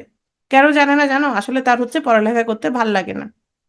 মূল বিষয়টা হচ্ছে পড়তে হবে। তুমি জানো কি কি আসবে, সিলেবাস সামনে আছে, মূল বিষয়টা হচ্ছে পড়তে হবে। এটাই, না জানার কিচ্ছু নাই, এটাই হচ্ছে কথা। অনেক বই কিনবা না, অনেক বই যদি কিনে থাকো তাহলে যেটা করবা, ধরো আজকে আমি 4টা সমাসের প্রকারভেদ পড়াইছি, ওখান থেকে তুমি কি করবা, তুমি উদাহরণগুলো পড়ে নিবা। দেখলা যে কিছু উদাহরণ তুমি পারো, তাহলে সেটা আর পড়ার দরকার নেই। যে উদাহরণগুলো একটু কনফিউজিং, যেগুলো কম পারো সেটা দাগায় রাখবা, পরবর্তীতে শুধু সেই উদাহরণগুলো দেখে নিবা। শেষ। যেটা তুমি পারো সেটা তোমার বারবার পড়ার দরকার নাই তো। বেশিরভাগ ক্ষেত্রে তোমার দেখা যাবে যারা ফার্স্ট হয় প্রশাসনে, পররাষ্ট্রে, দেখা যায় বেশিরভাগ ক্ষেত্রে এদের প্রথম বিসিএস থাকে। এখন তার মানে কি প্রথমবার দিলে হয় না? সেটাও হয়। তার মানে কি যারা 2-3 বার প্র্যাকটিস করতে করতে দেয় তাদের হয় না? তাদেরও হয়। দুই ধরনেরই থাকে। আল্লাহ হাফেজ, ভালো থাকো সবাই।